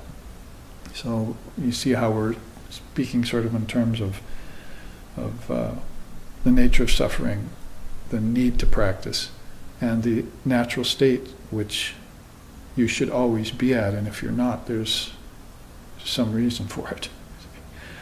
Some fall that's been happening, and some practice you need to return yourself to that same state again. It's just really that simple. It's a triputi that's very simple. And it just becomes confusing when everyone suffers, even the Buddha and Christ suffered on the cross and so forth. That there's this presence of suffering, but how they managed suffering, how they transcended it, the teachings they gave you to transcend it too, are much more important and should take precedence over anything that the mind might conjure up to produce doubt or fear or ignorance. The curtain of nescience is consisting of doubt, fear, and ignorance, and it's thickened by brooding. Brooding is the very first thing he mentions here. So there are people who are teetering on the step, who are brooding on sense objects. There are people who have long ago fallen down these stairs, know nothing of anything higher, and their brooding is of a different nature. They're brooding on things that are machinations of fear and ignorance and doubt. Doubt can become a complex. It just grows in that kind of mind, festers. It's a nice name for someone, fester. What are you going to name you? Well, you worry a lot. I think I'm going to call you Fester. So, in that simplicity then, and its opposite, the complexity that could happen if you don't keep things straight and narrow, non-dual as we'd like to say, and destroy the tendencies to drift away from center.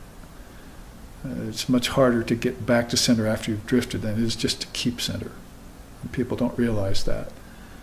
They don't think of the consequences. If I just drift off and let my mind go a little bit, or my body go a little bit, or my energy go a little bit, or my habits go a little bit, that, I can get back there later. It's not that easy.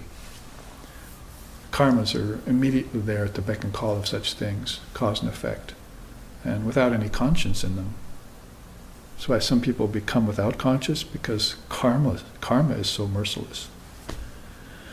Holy Mother said that. You have to pay for the use of this body to the last farthing. I think farthing is a tiny little English monetary denomination, isn't it? You have to, it's like a penny. So you have to pay for the use of this body to the last farthing, she said. So anyone who takes on the body is going to pay for it. And how much more than the mind, which is much more capable of trouble than the body is. Trouble's unending. Plans and plots and devious things going on in it all the time. And the tendency to wander away, the tendency for sankalpa and vikalpa to dream, to fantasize. Look at Hollywood movies and cartoons. Just fantasize the hell out of life. And no center, no third eye open, no balance, no yoga, not even the desire for it. See, well, that's the condition that the rolling ball of the mind falls into at some point. And you think it's going to be that kind of soul that will climb up out of this? And don't you think that's the reason why there's such a thing as a savior? God forbid that we should ever need a savior. We, the noble Atman, should ever need a savior. So, such things are only possible in Maya. What you want is an exemplar, and Shankara is that. Christ was that. He wasn't a savior, he was an exemplar.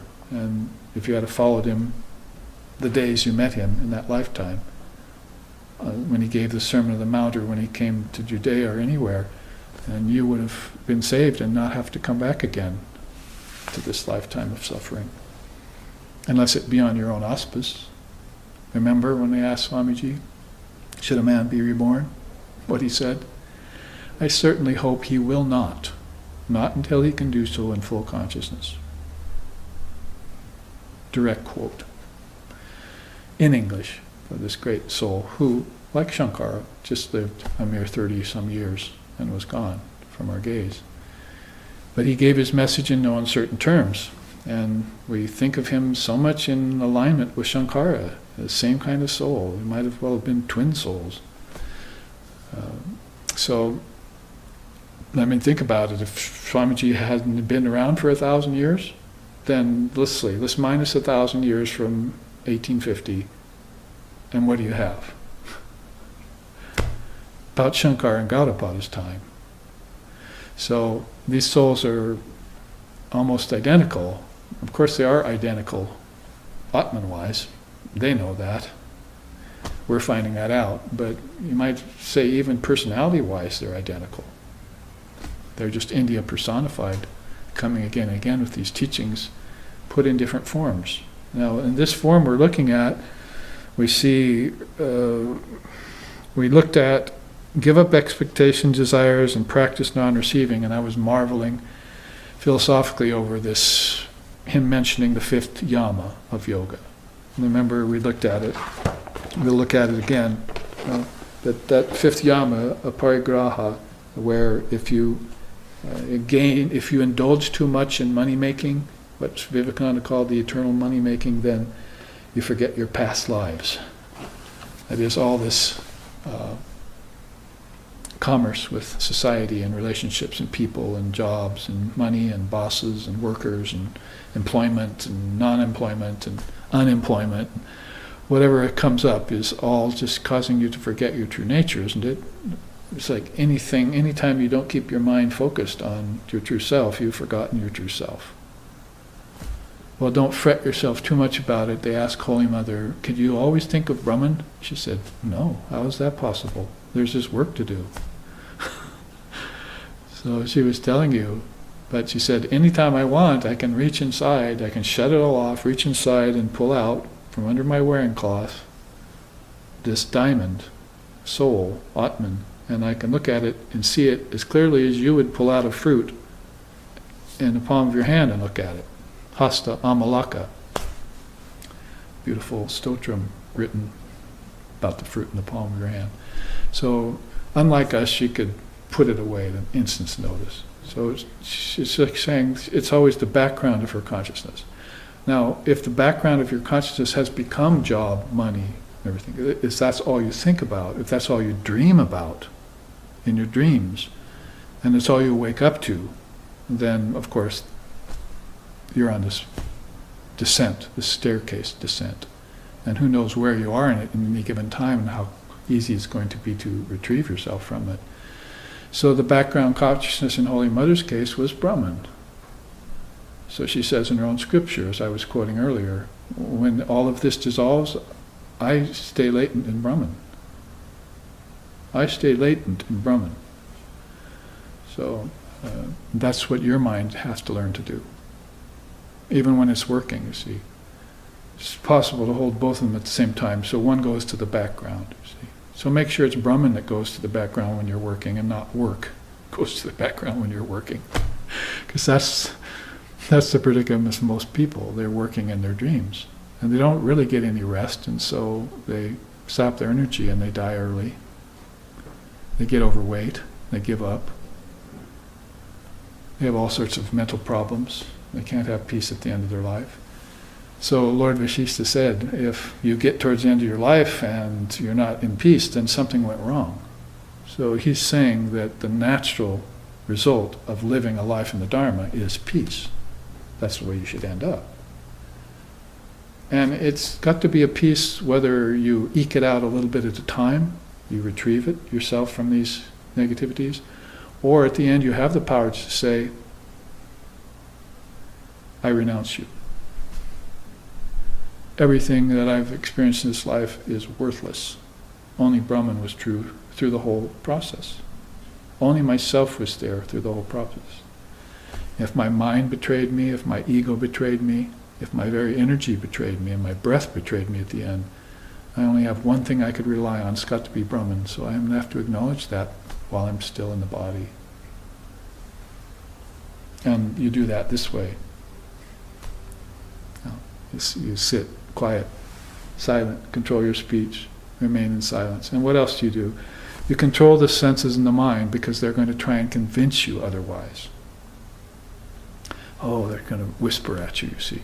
And really that's the devil that they talk about. The devil's not a personified evil somewhere with a pitchfork and a tail and a sunburnt complexion. See, the devil is your own ego and your own senses and your own mind and your attachments. And that's what you have to get behind you. And that's the greatest psychology, whether it be religion or yoga psychology. That's what it helps you accomplish, is getting all those things behind you. So he says here, join the word with the mind. So he's not just giving you some advice and saying, control your senses and mind. Good luck with that. You say, how do I do that? Like Arjuna to Krishna in the Gita. Well, it's as hard to control as the wind. See, how do I do that? Well, Shankara comes back with an answer. Join the word to the mind. You gave up the word back here, physically. You thought about it here in solitude. So you must know what it means. Now join them. Yoga is all about joining. It's not about renouncing. Renunciation is something you have to do for things that are unreal. But the things that are real, that have real meaning and have a potential to connect, to give you energy, to run juice through the connections, through the nadis, like a system of wires, at an electronic hub in a city somewhere where all these things are coming together. That's your true nature. You connect those and add up this power, store up this power. Ojas. Tejas. Those are words. Connect those words to the mind. Does anyone ever walk around saying, ojas, ojas, ojas? Or they're just saying, orange juice, orange juice, orange juice.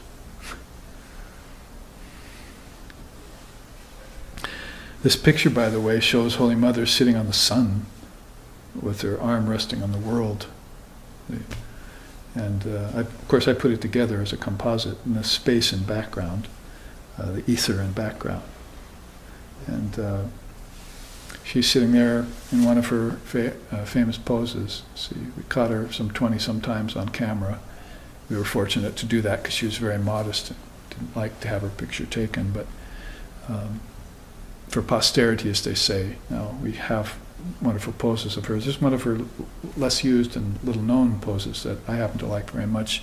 It's not very good resolution, so I had to clean it up, but very, very old photo. But you can see that the look in her eyes is just all compassion and love for you.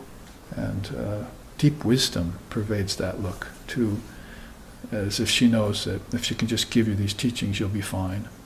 You just have to be reminded that neglect is not the way to go, and that consciousness and awareness and remembrance is the way to go. O Lord, O soul, don't forget to remember. Don't forget to remember your true nature.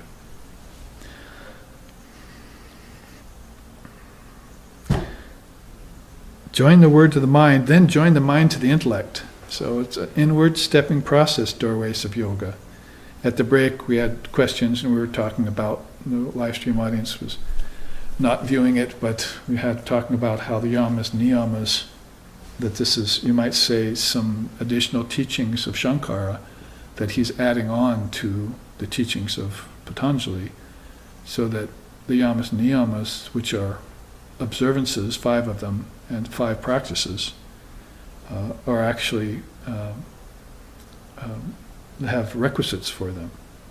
You know, and you can see, you can be following a progression inwards and making sure you're checking how non-violent you are, how truthful you are, how free of coveting your neighbor's goods you are, either as an individual or as a race or culture or country.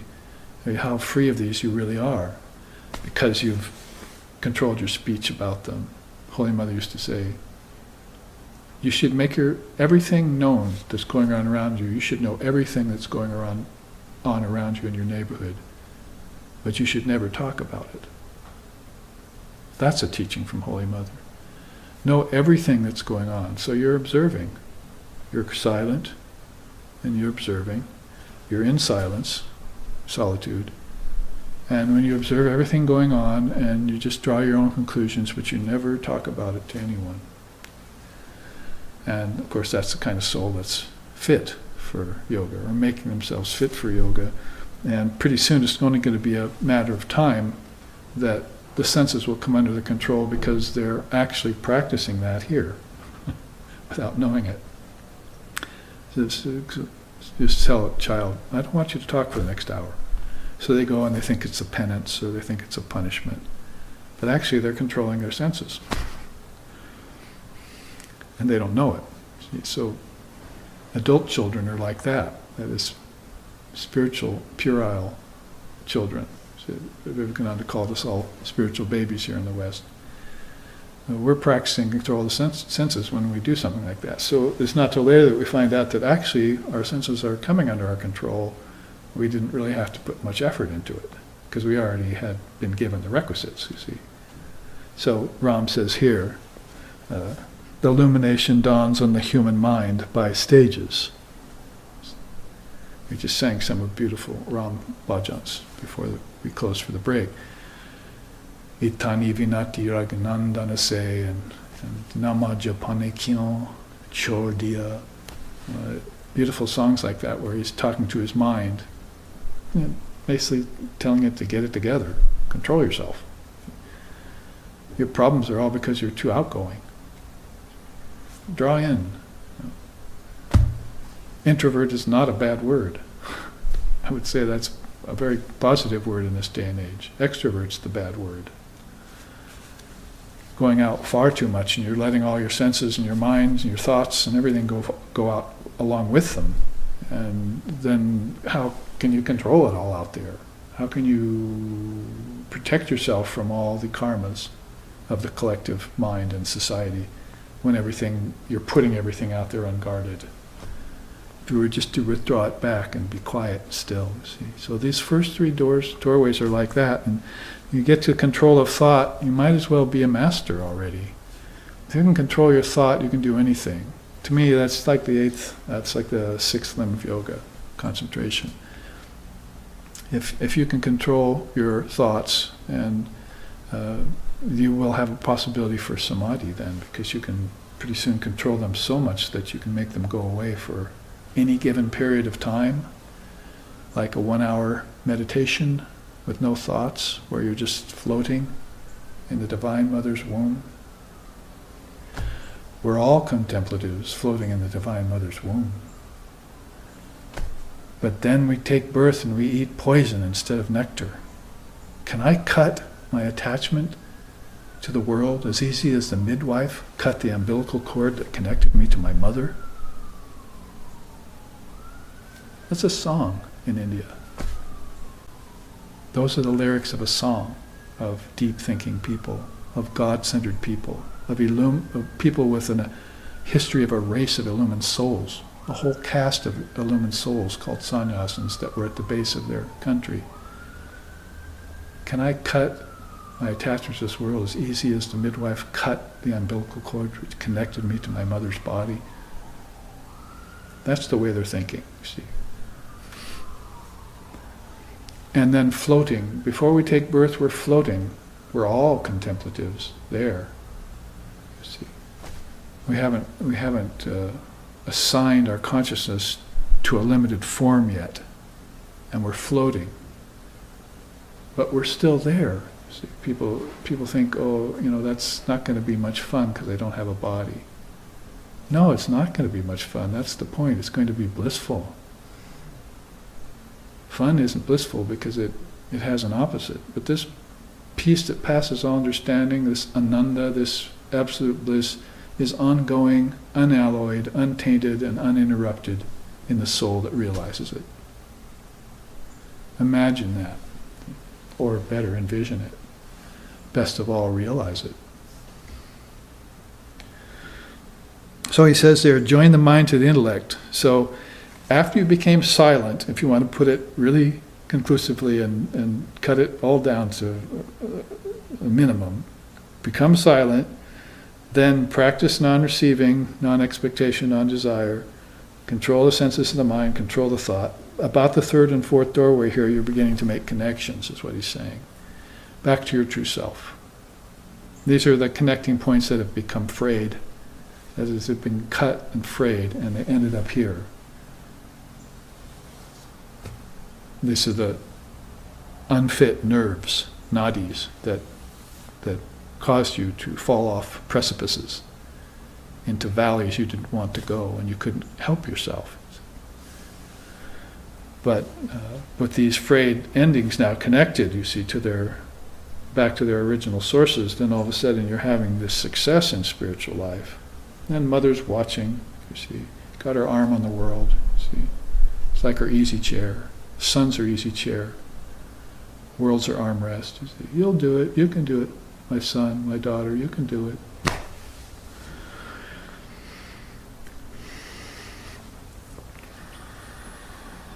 At that point, you have this quote I put, the yogi, when he joins with the body, prana, senses, mind, intellect, and all other upadis, becomes one with them.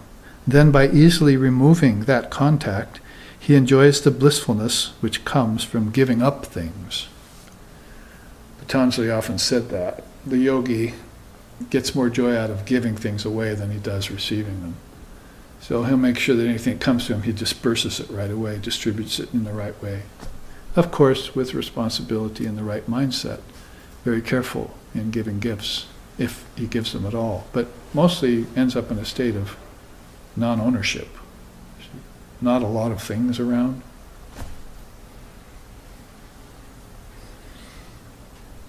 I was moving from my house, I looked, gee, not a lot of things. There's too many boxes, but not a lot of furniture or actual things that I have to give up. So, to keep it very simple like that.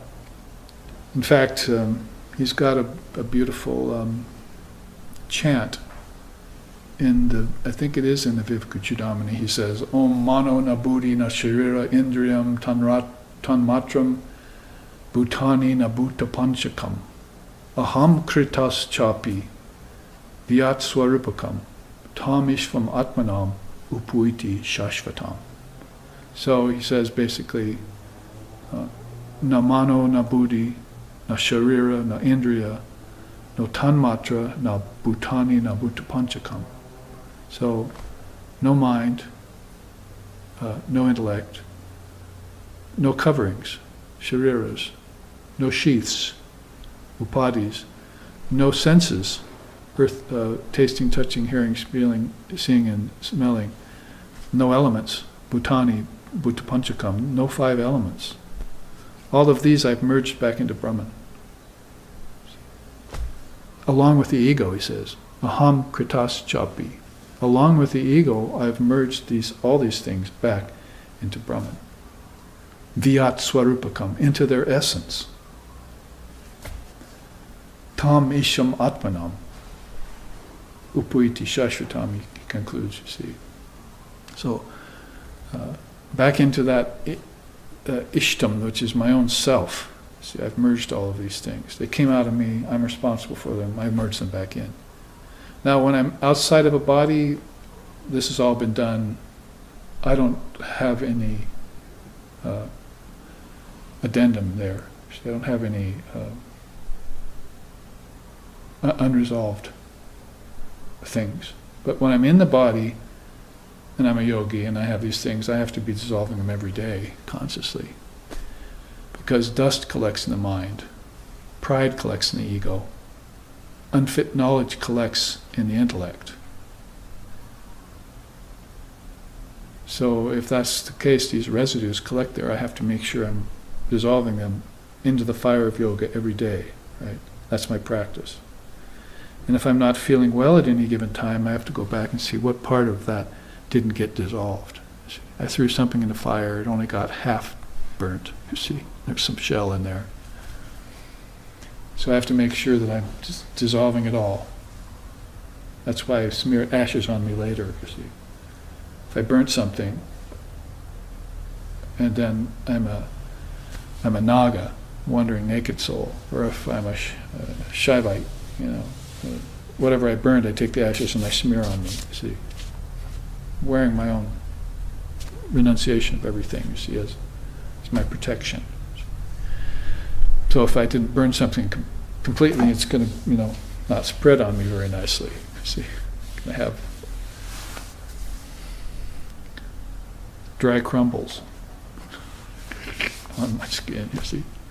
So we want to burn it all. So outside the body, you understand, no problem. I've done it already, I'm free. Inside of the body, that can be a problem. I have to do this practice every day. So he says there nicely, he says it that way. In fact, he would even sing that in one of his beautiful verses on Nirvana. He says, Om Mano Buddha Sham, Om Mano Buddha Hamkara, Chitani Naham, Nacha Shrotra Jiuve, Nacha Prana Netre,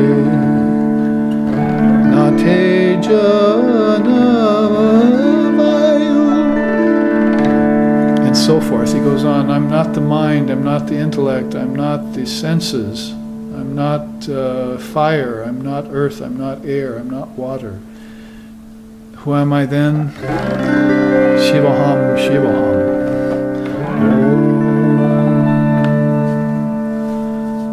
So he always comes back to his Shiva self, you see. The self in all things, Lord Shiva, Parama Shiva. And in that way expresses nicely this fourth doorway of control of thought, where all of these have been nicely connected in themselves. Now he wants to join the intellect with the ego. And that will bring him the attainment of peace. Because once the rascally ego is informed by the purified intellect, then it knows what true knowledge is and what false knowledge is and what mixed knowledge is. That's what's plaguing a lot of intellectuals who have not surrendered themselves into a higher self yet. They're still worshipping the ego, their own individual ego, or the egos of others. Personality worship. But the Guru is not a personality, the Guru is a principle, Vivekananda said. So when you find your highest teacher, other than yourself, that teacher that's along the way to realization of your true self, then you'll be able to worship in the right way. After our class today, by the way, we're going to have Krishna Janmashtami Puja here in our shrine room, and then eat the prasad dinner after leavings of that, and go home with Dharma and good prasad food in us, and our thoughts hopefully will be on Brahman. If it's not on Brahman, I hope it will at least be on the neglect of Brahman, so we won't fall victim to that. After you attain this peace, he says, join the ego to the witness. Sakshibhutam, they call that, the witness of all phenomena. And all the phenomena that was caused by mind, ego, thoughts, senses, right on down to the 5 elements. That's the world of phenomena. So you're blending that in yoga to make sure that the witness oversees this as a detached witness consciousness. And that's going to amount to your highest good. Then finally here, the ego vanishes. That's an experience to be had when the ego vanishes, and nicely placed here in the image actually with Holy Mother standing in between these two, is that you surrender yourself to the higher power, or to Shakti power, Divine Mother of the Universe, as we have as followers of Sri Sharda Devi who have received her mantra. The ego vanishes at a certain place, and that's a blessed experience. One feels just this bliss, this peace that passes all understanding, where rolls the stream of knowledge, truth, and the bliss that follows both. Vivekananda would sing in one of his own songs. That's what it feels like, this vanishing the ego. And at that point, there's this witness that's looking on this process, and that has to be merged in Brahman, the ultimate witness. You might say, if Sri Ramakrishna were to teach this, he'd say, well, there's the unripe ego, and then there's the ripened ego, and then there's the vanishing of the ego, and then there's just the Mahat left, the great souls. Their egos are like principles, not personalities, and you're realizing principles. So it's a ripening process. The ego plays a very important part in that, and it also plays a very important part in not attaining that and going the opposite direction. It's a very pivotal point there, ahamkara they call it. So Sri Ramakrishna would teach pakvahamkara or apakvahamkara. Either you leave the ego unripe and risk things like this, or you ripen it and move through the doorways of yoga to enlightenment. Enjoyment of the bliss of Brahman is a result of that. Of course, we've described it as unalloyed and uninterrupted. Those are the ways that I've heard it described by my teacher that are the best ways I've heard it. Unalloyed means has no impurities mixed into it whatsoever. And uninterrupted, it's constant. It's just not like happiness that comes and goes. Or sattva that's there and then replaced by rajas. Balanced by activity and so forth. That it's actually something that just feel it kick in, and it never ever leaves you again.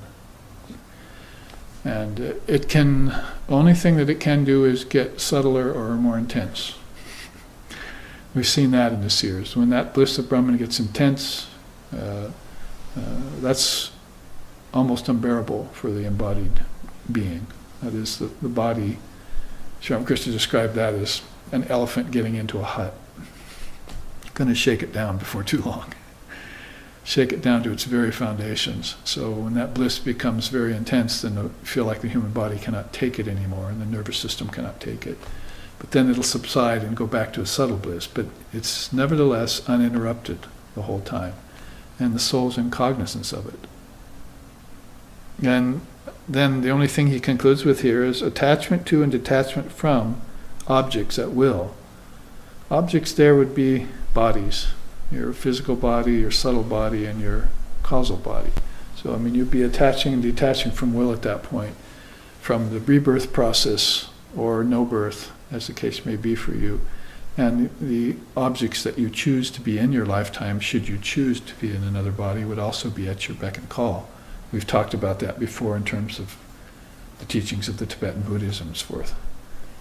The palette of your conscious future life would be choosing your parents and choosing your country, choosing the occupation you want to be involved in. For Jesus it was, I must be about my Father's business at 14 years, so these souls kind of epitomize and also prove that the soul can come into the world for many, many other reasons than just pleasure, power, domination, enjoyment, so forth. That there are many, many other ways that they will spend their time if they decide to take on a body in the first place.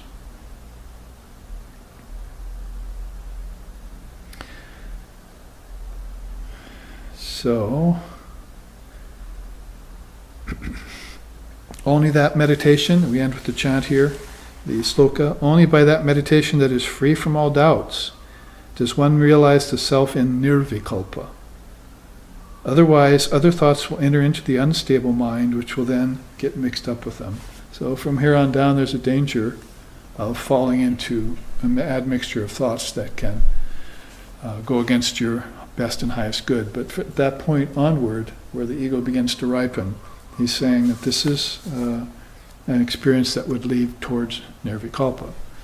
And in that regard, everything, body, mind, senses, elements, ego, becomes taken up as a grand offering to the Lord.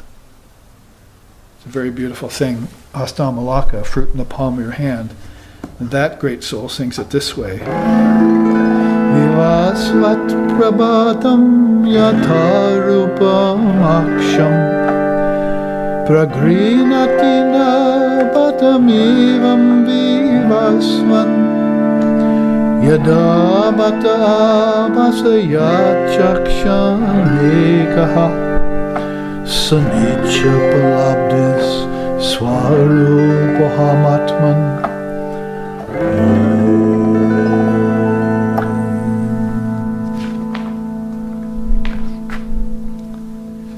He says there, the eyes see, the ears hear, only due to the presence of the self, the Atman. The sun becomes manifested also due to that effulgence, which imparts the ability to see to the eyes.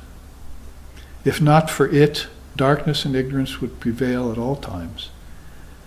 That self and I are one and the same, free from all divisions. So that's the experience of Nirvikalpa Samadhi, in which all of these elements here, mind, intellect, senses, the prana, the body, all the coverings have all been connected and melded and merged into this highest awareness. Coming back out of that experience, then the eyes see due to the presence of the Atman, the ears hear due to the presence of the Atman, the suns in the sky, billions of them shine due to the presence of the Atman. Before he had that experience, or every other person who hasn't had that experience yet, that's not true.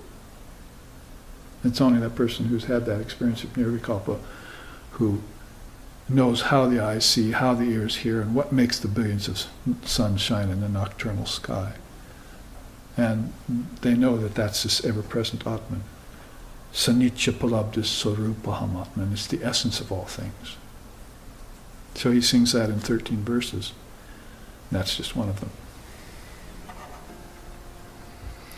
So that's where you get teachings from Shankara, you get teachings from Gaudapada, you get teachings from Hasta Amalaka, and they all concur with one another on these highest truths and experiences. They form a very special and rare cross-section of human beings, or divine beings, might be better to say, that are constantly coming with us in mind, like she's got her elbow on the world here. They're constantly keeping us in mind, see, farming us, see? Trying to filter through the mayad for these bits of wheat that are still amongst all the chaff, trying to pull that out and invigorate us and inspire us, galvanize us to resist negligence of Brahman and move through yoga to its doorways.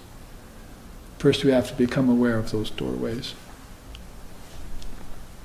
So those are the introductions to these two titles. This double title we had. Actually, a title like Negligence of Brahman and Doorways to Yoga could be material for weeks and weeks of classes, not just Sundays, 7 days a week. We could go on with teachings that have to do with these two subjects. But they put side by side, you can see that they make up a very powerful and convincing way of galvanizing us, as I just said. And in that way, we need to then look at the sort of subtitle that I always come up with here about suffering, practice, and enlightenment. Those three things are very important to keep in mind, all three of them. Suffering, of course, Holy Mother said, if you suffer, that's God's compassion upon you. That's how she defines suffering. Suffering is God's compassion upon you. So that's just like looking at this chant about senses, mind, objects, and everything is a whole different way of looking at it when you look at it through Hastamalaka's teachings, where he said the eyes see and the ears hear and so forth. Here he's taking it all as Brahman is informing all of the senses. Here it's that all of these has to be connected and merged. See, so stages, enlightenment dawns in the mind by stages, is then brought forth as your effort. So suffering, and then there's your practice, and then there's the result of your practice, which should be enlightenment. All those things have to be kept in mind. Now, if we have in the remaining time here a little time as a precursor for Sunday after next class, because remember, next Sunday we won't be live streaming, we'll be adjourned. So Sunday after next we'll want to look at some of these other teachings, and I think side-by-side teachings would be good to look at this along with, or Negligence of Brahman, along with the Nidanas, because we know about suffering and its presence not only in what I was just saying, but also its teaching in Buddhism as being the first and foremost of the Four Noble Truths. Now, we could just go to the Four Noble Truths and put these side by side. Perhaps that's what I will do next week, but at that point I will have them on two different stands so we can see them side by side. But the Nidanas are links in a chain. There are 12 of them. And this is how Buddhist meditators have realized and come to teach what it is specifically that leads a person from birth to death and death to birth. You know that strike off thy fetters poem that Swamiji sings, bonds that bind thee down, of shining gold or darker baser ore. No slave is slave, caressed or whipped, not free. Fetters though of gold are not less strong to bind. Then off with them, Sannyasa bold, say Om Tat Sat Om. Sings in one of his verses. And so in that way, these fetters psychologically are links in the mind based upon certain conditionings you've had in the body over many lifetimes. Just that alone, put that next to the way of thinking of Western culture today, and you have such vagaries and such differences, such varieties, distinctions away from the conventional way of thinking, if we could call it that. No matter how intellectual it is, it's also based in power and money and greed and insensitivity for the most part. So when we put a negative teaching like this, the Nidanas, side by side to that, we see it's for the purposes of compassion. And so we begin to lose our idea, our naive idea that maybe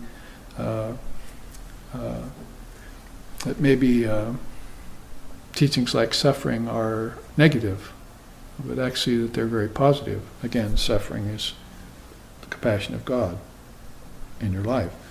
So if we can begin to change our mind around that, change poison to nectar, as we often say, then we'll be much better off for our sufferings and avoid pitfalls like seven steps of negligence teach us. Now, behind that then is a teaching, as I was saying, could be also Sri Krishna's sevenfold road to ruination in the Gita is another way of looking at that. I actually have a chart on that. I should bring that next time to put side by side with these. But the Nidanas are the Buddhist only way, because we say in Buddhism, if you really looked at the 37 limbs of enlightenment and everything from Nagarjuna, from Buddha on to Nagarjuna and beyond, you've got these three things that stand out. there's the Fourfold Truth and the Eightfold Path, Four Noble Truths and the Eightfold Path. That's one Buddhist teaching principle. Then there's the Nidanas. Then there's Praticca Samutpata, that is conditioned arising, how everything's connected, and how in the end those connections are not necessarily the best thing. You're going to have to disconnect yourself from things after you connect them. Patanjali and Father of Yoga both agree on that. So it's a very interesting teaching. One of them put it in terms of Kaivalya, which we'll look at. Father of Yoga says once you've connected things, what you really want is isolation. So you connected them to get isolated from them. It's like transcendence becomes revealed to you. It's like Swamiji saying, God save everyone but save me from them. See, because he doesn't want to go along for hundreds and thousands of lifetimes suffering your neglect of Brahman. See, why should he when he's got pure transcendence at his fingertips? But his very nature is perfect, and he's realized that. Nitya Siddha, Ramakrishna called him, a perfected soul. So if that's the case, then the teaching of Kaivalya, or freedom, is much like Lord Buddha's teaching of transcendence. We can look at that in a yoga workshop maybe. But right now we want to, in the remaining 15 minutes, look at least a basic rundown of these Nidanas, which again is one of those three basic Buddhist principle teachings that are so important. You see them around a lot. I don't know if they're taught that much in Buddhist circles, but they're mentioned a lot. And you see how it can happen over 3 lifetimes. Nidanas 1 and 2 happen in that lifetime, and then the second lifetime, Nidanas 3 through 8 kick in, and in the third lifetime, Nidanas 8 through 10, and then the lifetime to get free from all lifetimes is Nidanas 11 and 12. Or in reverse fashion. I mean, basically this is the conditionings that keep you pinioned into having to take a body in the first place, when that is, take a body in ignorance, take a body in samsara, not be a Buddha, because you can take a lifetime and be a Buddha, and that's no karma, no residue, no problems. See, you have compassion for other beings. That's the 10 pure lands, it's called. I have a chart on that that's very beautiful. The Dasabhumikas are called the 10 pure lands of the realized Buddhas, where souls who are realized have these inner lokas, you might say, in which they graduate through. And their lifetimes are lived in those, if they should take them. To see one of them come to earth is a great act of sacrifice. And that's also another good thing about Dharma teachers and yogis and so forth, acharyas, that they will take lifetimes to be those things, when they could have possibly just not done that and stayed free of the body. But they will come and at mother's will or behest give out the Dharma. Now you see there, and I don't think there's probably anyone I can think of any merit in India that disagrees with this, that the very first problem, my teacher used to say, the only sin there is avidya. And so you'll see it at the top of the list, Buddhism. You'll see Father of Yoga, it's the first klesha, avidya, ignorance of your true self.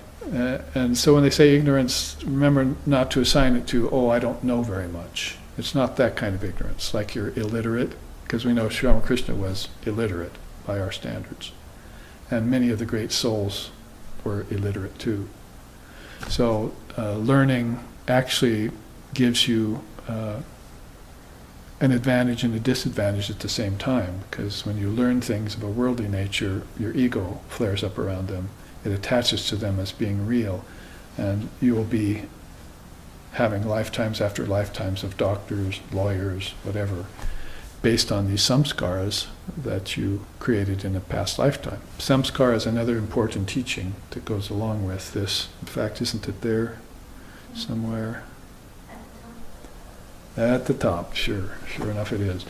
So, of course, So yoga, Buddhism, Vedanta, Shaivism, you'll find that these commonality, it's very common to have these words come forward in them as key instruments towards blocks in your spiritual path and potential risks at worse than just failing a spiritual path.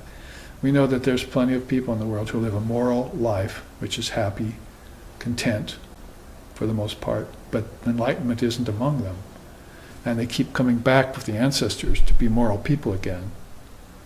Just like people with occupations like lawyers and doctors keep coming back and living those lifetimes out. So it bears looking at from a certain perspective, and that perspective for us is freedom, absolute freedom, moksha, mukti. If we look at it from that way, then we want to know all the ins and outs that Maya uses to confuse us, see, to flummox us, to delude us. Right? Delusion is one of these stairways, and it's also back here. Its disappearance is back here in the doorways of yoga. Well, there's a vidya. In any case, remember to assign it to ignorance of your true nature. That's what it means. If you knew your true nature, then everything else that you encountered through body, mind, senses, psychophysical being would not be a problem to you, because you'd have it all based in this background consciousness, and you could dissolve it in that, and you could bring it forth from that, and you could dissolve it again, and you could bring it forth, just like people are doing every 24 hours in their lifetimes right now, all around us on this island, but they're not knowing why and how they do that. They're not knowing that they do it themselves, and they're not knowing how they do it, and they don't know why they're doing it. And the yogi doesn't like that, you see, so he wants to explore waking, dreaming, and deep sleep, connect them, and find Om, the word. Isn't that what you did when you connected the thought to the word to the thought, and so forth? So it's very important to know the increments, the tiny little increments that aren't physical atoms, but the atomic, not just the atomic constituency, but the atmic content of a thing. And that's best reflected in words and thoughts. That's where wisdom harbors itself and hides. If the ego gets a hold of it, skews it, then it's not going to be helpful. But if the ego is pure, and it finds the knowledge in words and thoughts and uses them and implodes them, then there's a great power for realization going on in that soul. So any given thing then can be used in a positive or negative way. In Buddhism, the first nidana, failure to affirm the suffering-ridden nature of existence and renounce it. And notice there's two things there. Affirm it, then renounce it. So the teaching there amongst the Buddhists is that if you don't accept the First Noble Truth, you can't be a Buddhist. And I'd probably venture to say that there are many Buddhists I've met wandering around who don't accept that suffering is the foundation of life. They think pleasure is, or power, or they think enlightenment is. But you can't get enlightenment without acknowledging suffering. Because you can get your enlightenment, you're looking out from your enlightened condition, and look at all these people suffering still. Vivekananda used to say that, how can you enjoy anything, when, including your enlightenment, when others are suffering around you? You can't. It's like eating a meal when starving people outside. You know, you're never going to enjoy it, you see, unless you're just a brute. And so that's why a lot of Buddhists don't eat. They say, you ask them, they say, because it's taking up food that could be fed to others, and I don't really need it. It's true, you don't really need food. You could just take bits of food and survive. And if your mind decided that you didn't need food, you wouldn't need food. And then that food could go to feed others who think they need it, until they came to a realization that they don't need it either, and they would give it up. And it's the same with bits of any kind of food, not just delectable food, edibles, physical edibles, but the food of wisdom and so forth. You'll need it only for a certain time. So in the meantime, then, acknowledge the suffering-ridden nature and be manly. Be fearless. Face off with the brute of suffering and take it on, and live through it. You've all suffered. Aren't you still here? And aren't you still sane? Because the test of failing to face off with suffering is that it unhinges you. See? And you start exhibiting modes of insanity. Right-mindedness, you know how important that is to the Buddhists. It's one of the Eightfold Path that we'll get to when we look at that next week, or week after next, sorry.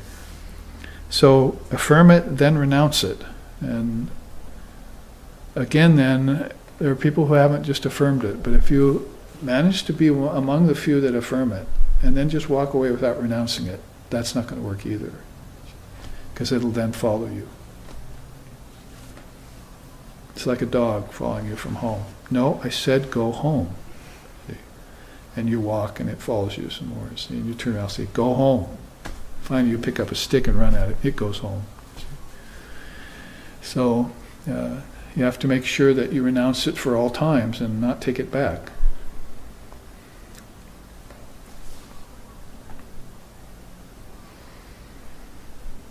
That's the first link. And it's to the previous existence that it links you. You've suffered before, you've enjoyed before. Enjoyment and suffering are really two sides of the same coin, as they want to say.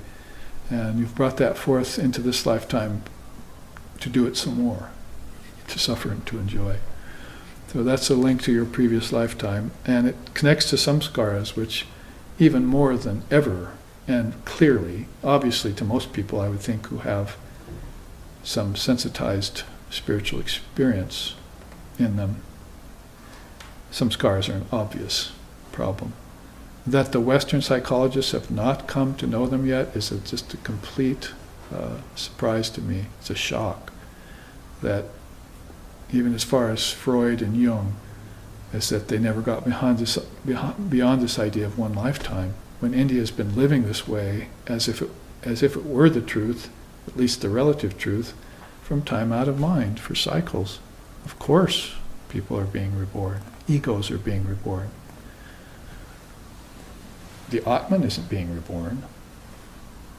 But neither of these two relative and absolute truths are being looked at by people who are operating inside the box of a one lifetime scenario. The whole thing could be clarified by just accepting the one Sanskrit word, samskara. Not samsara, that is that rounds of birth and death and ignorance that's going on. But the samskaras are those mental impressions created from a previous existence in ignorance that are binding you into the way you view things, the way you act. These are all things to come. What form you take, how you feel, like hatred and all these things, your relationships with other people, the sensations that you prefer, and your cravings, trishna, and your attachments, all of this are working their way out, Buddhist style of teaching, towards these existences that are mounting up in you. Ideally, the nidanas could be taken as a chart that tells you this. First of all, you have one lifetime to recognize your karma, affirm it. Second, you have a second lifetime to work it out, and you have a third lifetime to be free. You have to live a free lifetime, and that's called a conscious death, by the way, as well as a free lifetime. You had a conscious death that freed you from ever having to take a body again. And in all the Indian darshanas, there are ways of explaining that. Not just some transcendence where some unknown entity still exists in an amorphous mass of pure conscious awareness. But the actual dynamics of not having to return again have been mastered by you so that you can return again should you want to. Want doesn't mean desire. Want means out of compassion, for instance, to help others. If you have that kind of power stored up in you. So the teaching there about samskaras, the mental impressions, subtle deposits from physical, verbal, and psychological actions form in the mind. Well, let's just go back and take another hour on this, you see. Don't talk about it. Don't think about it. It's not real. Don't give it energy. So here, because you did give it energy, then you've got a samskara around it. You talked about it too much, you verbalized it too much, you were attracted to the physical senses in the body too much, and your actions, you thought about it too much, and your actions were predicated on those sensations, basically later to be called Vedana, these sensations that you get in this lifetime. But we're still talking about living out karma that came from a past lifetime. So I want you all now, because we're going to end the class, I want you all to go home for 2 weeks. You have 2 weeks. That's 2 blinks of the eye of Brahma. So I want you to go back and think about these first 2 nidanas a bit.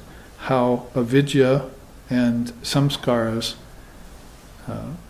come from where? Your past lifetime. See?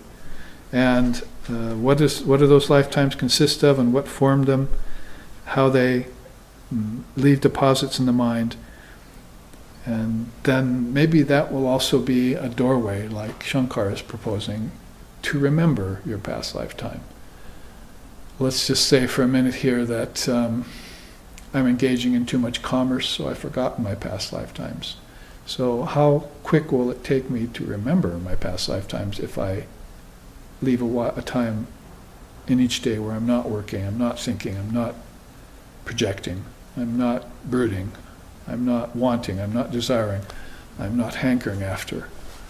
Or looking back into physical time, I'm looking into my true self to find out where my last lifetime came from. So I'm not looking back in physical time, I'm looking back in inner time, you might say. Back into my own self, into my own mind that produces everything for me. And it produces that for me in a way that's risky.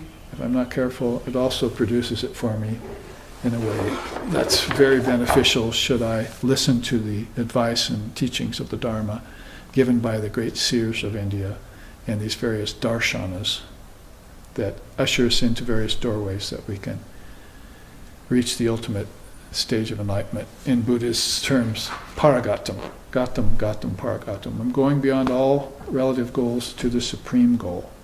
So here let's end then with a chant and reconvene again in 2 Sundays to study more about the nidanas and the doorways to yoga. Om apyayantu mamangani vak pranaschakshuhu shrotrmatra balamindriyani chasarvani sarvam brahma upanishadam mahabrahma nirakuryam mama brahma nirakaroda nirakara namastva nirakaranam meyastu tadatmani nirate ya upanishatsu dharmaste mahi shantu te mahi shantu. Om Shanti Shanti Shanti. May our bodies experience great health. May our life force flow unimpeded. May our minds expand in the capacity to know Brahman. For the Upanishads of India state that all existence is Brahman. Therefore, may I never deny Brahman. May Brahman never deny us. May we be ever devoted to the Atman, we who are devoted to realization of Brahman. May all the divine qualities cited in the Upanishads also abide within us. Be there be no neglect of Brahman ever. Om, peace, peace, peace. May peace be unto us, may peace be unto all. Om Hari